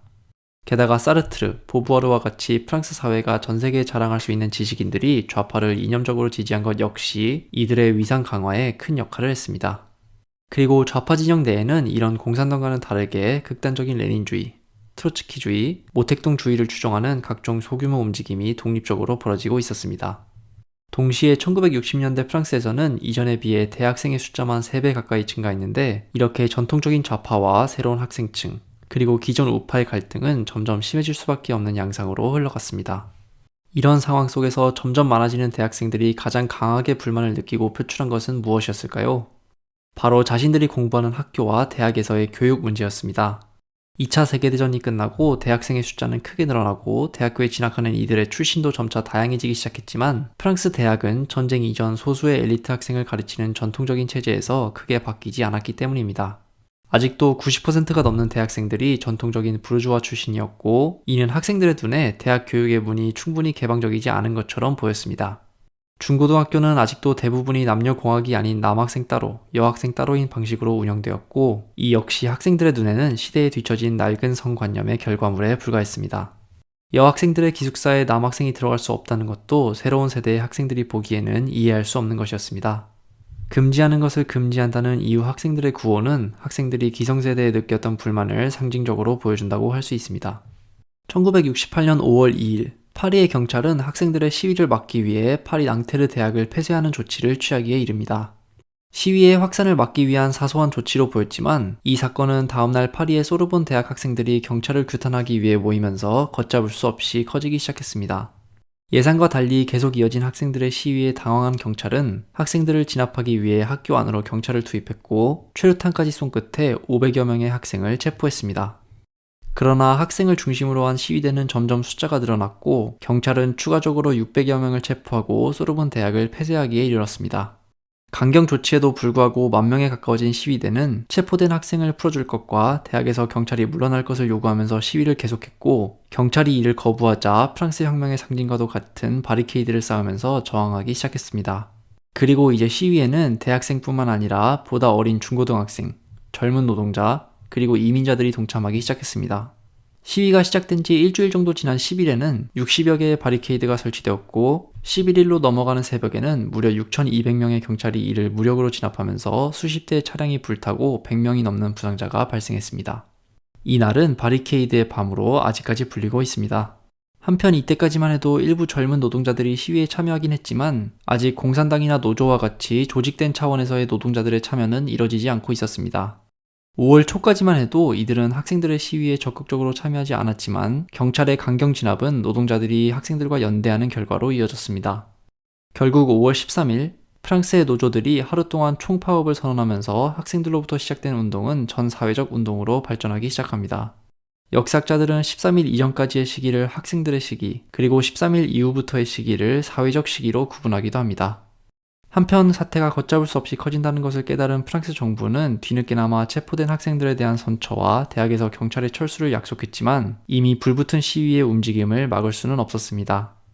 프랑스 공산당은 이 기회를 노려 정부와의 협상 끝에 자신들이 원래 목표했던 최저임금의 35% 인상을 관철시켰지만 노동자들은 이를 받아들이지 않고 파업을 계속했습니다. 노동자들의 시위는 걷잡을 수 없이 커졌고 5월 22일에는 총 1,000만 명이 넘는 노동자가 파업에 참여하고 있었습니다. 프랑스 경제가 완전히 마비된 상태였던 것입니다. 한편 이 사태를 지켜보면서 누구보다도 강한 위기감을 느끼고 있었던 이는 바로 대통령이었던 드골이었습니다. 시위대가 대통령의 관저인 엘리제 궁을 점령하려 할지 모른다는 위기감에 드골은 29일 헬리콥터를 타고 엘리제 궁을 떠나기에 이르렀습니다. 사실 이때까지만 해도 일각에선 드골이 고향으로 돌아가서 사임을 발표할 것이라는 추측을 하기도 했지만 정작 헬리콥터가 향한 곳은 드골의 고향이 아니었습니다. 자신의 내각에게도 목적지를 알려주지 않고 드골이 날아간 곳은 독일 바덴바덴이었습니다. 그곳에 서독에 주둔하고 있던 프랑스군의 본부가 있었기 때문입니다. 군부가 아직 자신을 지지하고 있는지 확신하지 못했던 드골은 이를 먼저 확인하고 싶어 했던 것입니다. 드골은 군부의 지지를 확인하고 곧 복귀하지만 이것이 진행되는 약 6시간 동안 프랑스 정부는 대통령이 어디에 있는지 알지 못했을 정도로 프랑스는 혼란에 빠진 상태였습니다. 이 무려 파리에서만 약 50만 명의 시위대가 아듀 드골을 외치며 행진을 벌이고 있었지만 사실 이들에게는 한 가지 약점이 있었습니다. 이들은 하나의 조직으로 이뤄진 집단이 아니었고 이들을 포섭할 수 있는 가장 강한 집단인 프랑스 공산당은 혁명이나 무력을 통해서 엘리제궁을 점령하고 정권을 장악하기보다는 선거를 통해서 집권하고 싶었던 것입니다. 결국 군부의 지지를 확인한 드골은 30일 오후 4시 반에 방송을 통해서 모습을 드러냈고 자신이 사임하지 않을 것이며 의회를 해산하고 6월 23일 총선거를 실시할 것을 발표했습니다. 사실 드골의 총리였던 퐁피두는 불과 하루 전에 이미 의회를 해산하고 총선거를 실시할 것을 조언했지만 이때까지만 해도 드골은 그렇게 할 경우 자신의 여당이 참패할 것을 걱정해서 이를 거부했었습니다. 한편 드골은 노동자들에게 일자리로 돌아가라고 말하면서 그렇게 하지 않을 경우 국가 비상사태를 선포할 것이라고 말하기도 했습니다. 드골의 발표 이후 1,000만 명이 넘는 인구가 참여했던 파업과 시위는 역사학자들이 보기에 기이할 만큼 빠른 속도로 그 열기가 식어갔습니다. 3주 남은 선거를 앞두고 노동자들은 차츰 일자리로 돌아가거나 해고되었고 학생들의 시위도 그 규모가 줄어들었습니다. 이 틈을 타서 정부는 과격한 학생의 일부를 조용히 불법화했고 경찰도 다시 대학에 진입했습니다. 그리고 몇 주 동안 벌어진 선거운동에서 공산주의의 위협과 공화국의 수호를 구호삼아 선거운동을 벌였던 정부 여당은 6월 23일과 30일 치러진 선거에서 충격적인 결과를 맞이합니다. 공산당과 사회당이 내분을 겪으며 지지부진한 선거운동을 벌인 끝에 총 487석 중 무려 396석이 여당 몫으로 돌아갔고 91석만이 공산당과 사회당에게 돌아갔습니다. 프랑스를 제외한 다른 서구권에서도 6.8 운동은 비슷한 양상을 보였습니다. 짧은 시간 동안 국제적으로 빠르고 강렬한 확산세를 보이다가 순식간에 패배했기 때문에 6.8 운동은 비슷한 양상을 보였던 1848년 혁명과 비교되기도 합니다. 이처럼 당장의 선거 결과로는 참패를 경험해야 했지만 새로운 전후 세대의 탈권위 운동에 바탕한 1968년의 운동은 장기적으로 역사에 지울 수 없는 영향을 남겼습니다. 당장의 선거에서는 승리했지만 지울 수 없는 내상을 입은 드골은 다음 해인 1969년 사임하게 되었고 유럽은 본격적으로 우리가 유럽에 대해 생각할 때 흔히 떠오르는 이미지 중 하나인 탈권위적이고 개방적인 사회를 향해 천천히 나아가기 시작했습니다. 이것이 50년 후인 2018년 프랑스에서 이뤄진 여론조사에서 개인의 정치적 성향을 떠나 70%의 시민들이 6.8 운동이 사회에 긍정적인 영향을 준 사건이라고 대답한 이유입니다. 심지어 전통적인 우파 정당 지지자의 59%, 그리고 극우파로 여겨지는 국민전선의 지지자 중에서도 68%가 6.8 운동의 역사적 의의를 긍정했다는 것은 개인이 평소에 가지고 있는 정치적 성향을 떠나 6.8 운동의 역사적 의의에 대한 사회적 동의가 있는 것이라고 할 수 있습니다. 그리고 우리가 현대사를 공부할 때 6.8 운동에 대해서 기본적으로 알아야 하는 이유도 바로 6.8 운동의 이러한 역사적 의의에 있습니다. 독일 통일. 여러분은 독일 통일이라고 하면 무엇이 가장 먼저 떠오르시나요? 아마 많은 분들이 베를린 장벽이 무너지는 장면을 떠올리실 것 같습니다. 이 장면과 함께 자주 회자되는 것 중 하나가 베를린 장벽이 무너진 것은 사실 우연 혹은 말실수에 의한 것이었다는 이야기입니다. 사실은 베를린 장벽이 즉시 개방될 예정이 아니었는데 새롭게 동독의 정치국 대변인이 된 귄터 샤보브스키가 말실수를 했다는 내용에 관한 것인데 이 장면은 우리가 뉴스나 각종 대중매체를 통해서도 자주 접하는 장면입니다. 이 장면만을 생각한다면 마치 독일의 통일이 어떤 맥락이나 배경 없이 갑자기 일어난 것이라고 생각하기 쉽습니다. 그러나 1989년의 동독에서는 샤보브스키의 사고가 일어나기 전 이미 통일과 새로운 정치체제를 원하는 시민들의 움직임이 아주 강하게 일어나고 있었습니다. 그리고 그 움직임에는 우리에게 제법 익숙한 촛불 집회의 모습도 포함되어 있었습니다. 이에 대해서 이해하기 위해서는 우선 1980년대 말 동독의 사회가 어떠했는지 알아보아야 합니다. 1980년대 후반 동독과 동유럽 공산권에게 중요한 영향을 끼쳤던 인물은 소련의 고르바초프였습니다. 1985년 소련 공산당의 서기장으로 취임한 고르바초프는 글라스트노스트와 페레스트로이카를 주창하며 국내적으로 개혁을 시도했습니다. 그런데 동유럽 국가들과의 관계에 있어서 고르바초프는 전임자들과는 달리 개입을 최소화하고 각국의 정치 상황은 스스로 책임지게 하도록 했습니다. 이런 정책의 연장선상으로 1987년에 고르바초프는 50만에 해당하는 소련군을 동유럽에서 철수시킬 것이라고 발표하기까지 했습니다. 한편 동독은 이미 1970년대부터 경제적으로 서독에 뒤처지고 있었습니다. 1980년대 이르러도 이런 경제 상황은 해결의 기미가 보이지 않은 채 최악에 이르게 됩니다.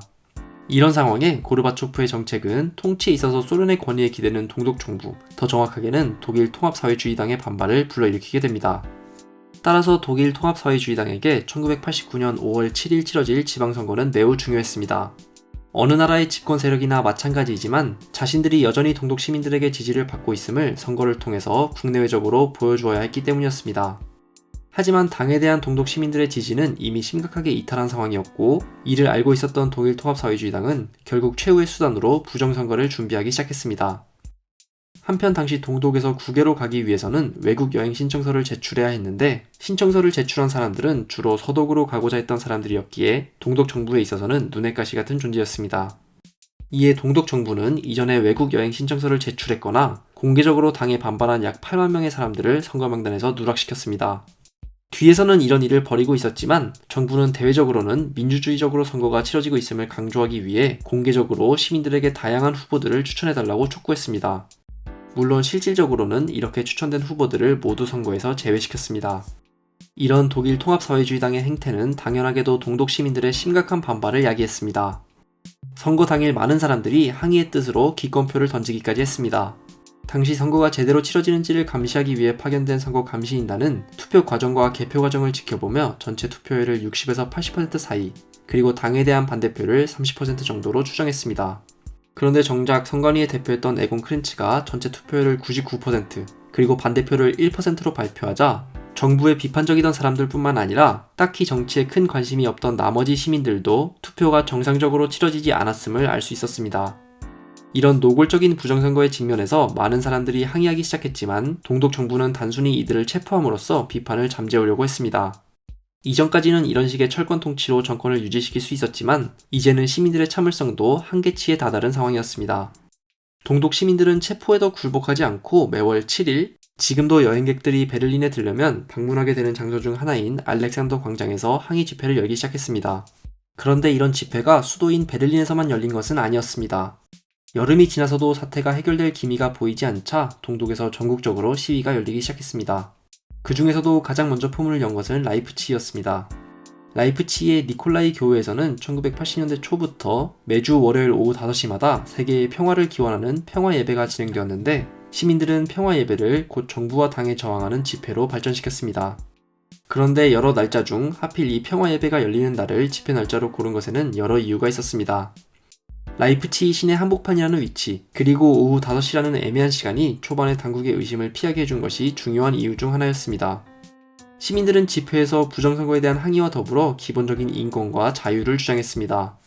우리가 국민이다, 폭력을 지향하자와 같은 구호를 통해서 자신들의 주장과 집회의 성격을 분명히 보여주었습니다. 이와 더불어 시민들은 외국, 특히 서독으로 자유롭게 여행할 수 있는 권리를 강하게 주장했습니다. 당국은 여느 때와 마찬가지로 시민들을 체포하는 등 무력을 동원해 이들을 억압하고자 했지만 시민들은 폭력에 대항하여 폭력으로 맞서지 않고 촛불을 들어 스스로의 도덕적 우월성을 보여주었습니다. 이 때문에 이때의 집회는 지금까지도 평화혁명이라는 이름으로 불리고 있습니다. 월요일마다 열린 집회는 처음에는 라이프치히에서 작은 규모로 진행되었지만 매주 시간이 지날 때마다 규모가 커졌습니다. 처음에는 1000명 내외의 소규모 집회였지만 곧 50만 명 가까이 참가할 정도로 규모가 커졌습니다. 현재도 라이프치히의 인구가 60만 명 내외라는 점을 감안한다면 이는 정말로 대규모의 집회였던 셈입니다. 한편 매주 라이프치히에서 열리던 집회는 점차 드레스덴과 플라우엔과 같은 동독의 다른 지역으로까지 확대되었습니다. 특히 동독의 소도시인 플라우엔에서 열린 시위가 중요한 상징성을 가지게 되었습니다. 인구 6만 명 남짓의 작은 도시에서 10월 7일에 열린 시위에 2만 명가량이 참가했는데 당국은 이들을 해산시키기 위해 소방차의 물대포까지 사용했지만 실패했습니다. 이날의 시위는 동독에서 열린 시위 중 최초로 당국이 무력으로 해산시키지 못한 시위로 역사에 남게 되었습니다. 지금 보시는 사진은 이날의 시위를 기념하기 위해 만들어진 기념패입니다. 1989년 10월 7일에 이곳에서 동독 영토 최초의 대규모 시위가 시작되었다. 이 시위는 우리가 살고 있는 세상의 변화의 시작이었다 라고 기록하고 있습니다. 결국 이후로 동독의 당국은 더 이상 강압적으로 시민들을 통제할 수 없는 지경에 이르렀고 시민들의 요구에 굴복한 정부는 11월 1일 시민들이 무비자로 체코슬로바키아에 여행하는 것을 허용했습니다. 그리고 이틀 후에는 체코슬로바키아가 서독에게 국경을 개방하는 것에 동의합니다. 우리가 독일 통일하면 떠오르는 대표적 장면, 즉 베를린 장벽이 무너지는 것은 이보다 일주일 후인 11월 9일입니다. 그러니까 베를린 장벽이 무너지는 것은 물론 상징적으로는 매우 중요한 의미를 지녔지만 동독 정부 자체는 이미 이전부터 무너지고 있었던 셈입니다. 지금까지의 내용을 살펴본다면 베를린 장벽이 단순히 우연한 말실수로 무너진 것은 아니라는 점을 알 수 있습니다. 물론 역사에서 우연이 때로는 중요한 역할을 하기도 합니다.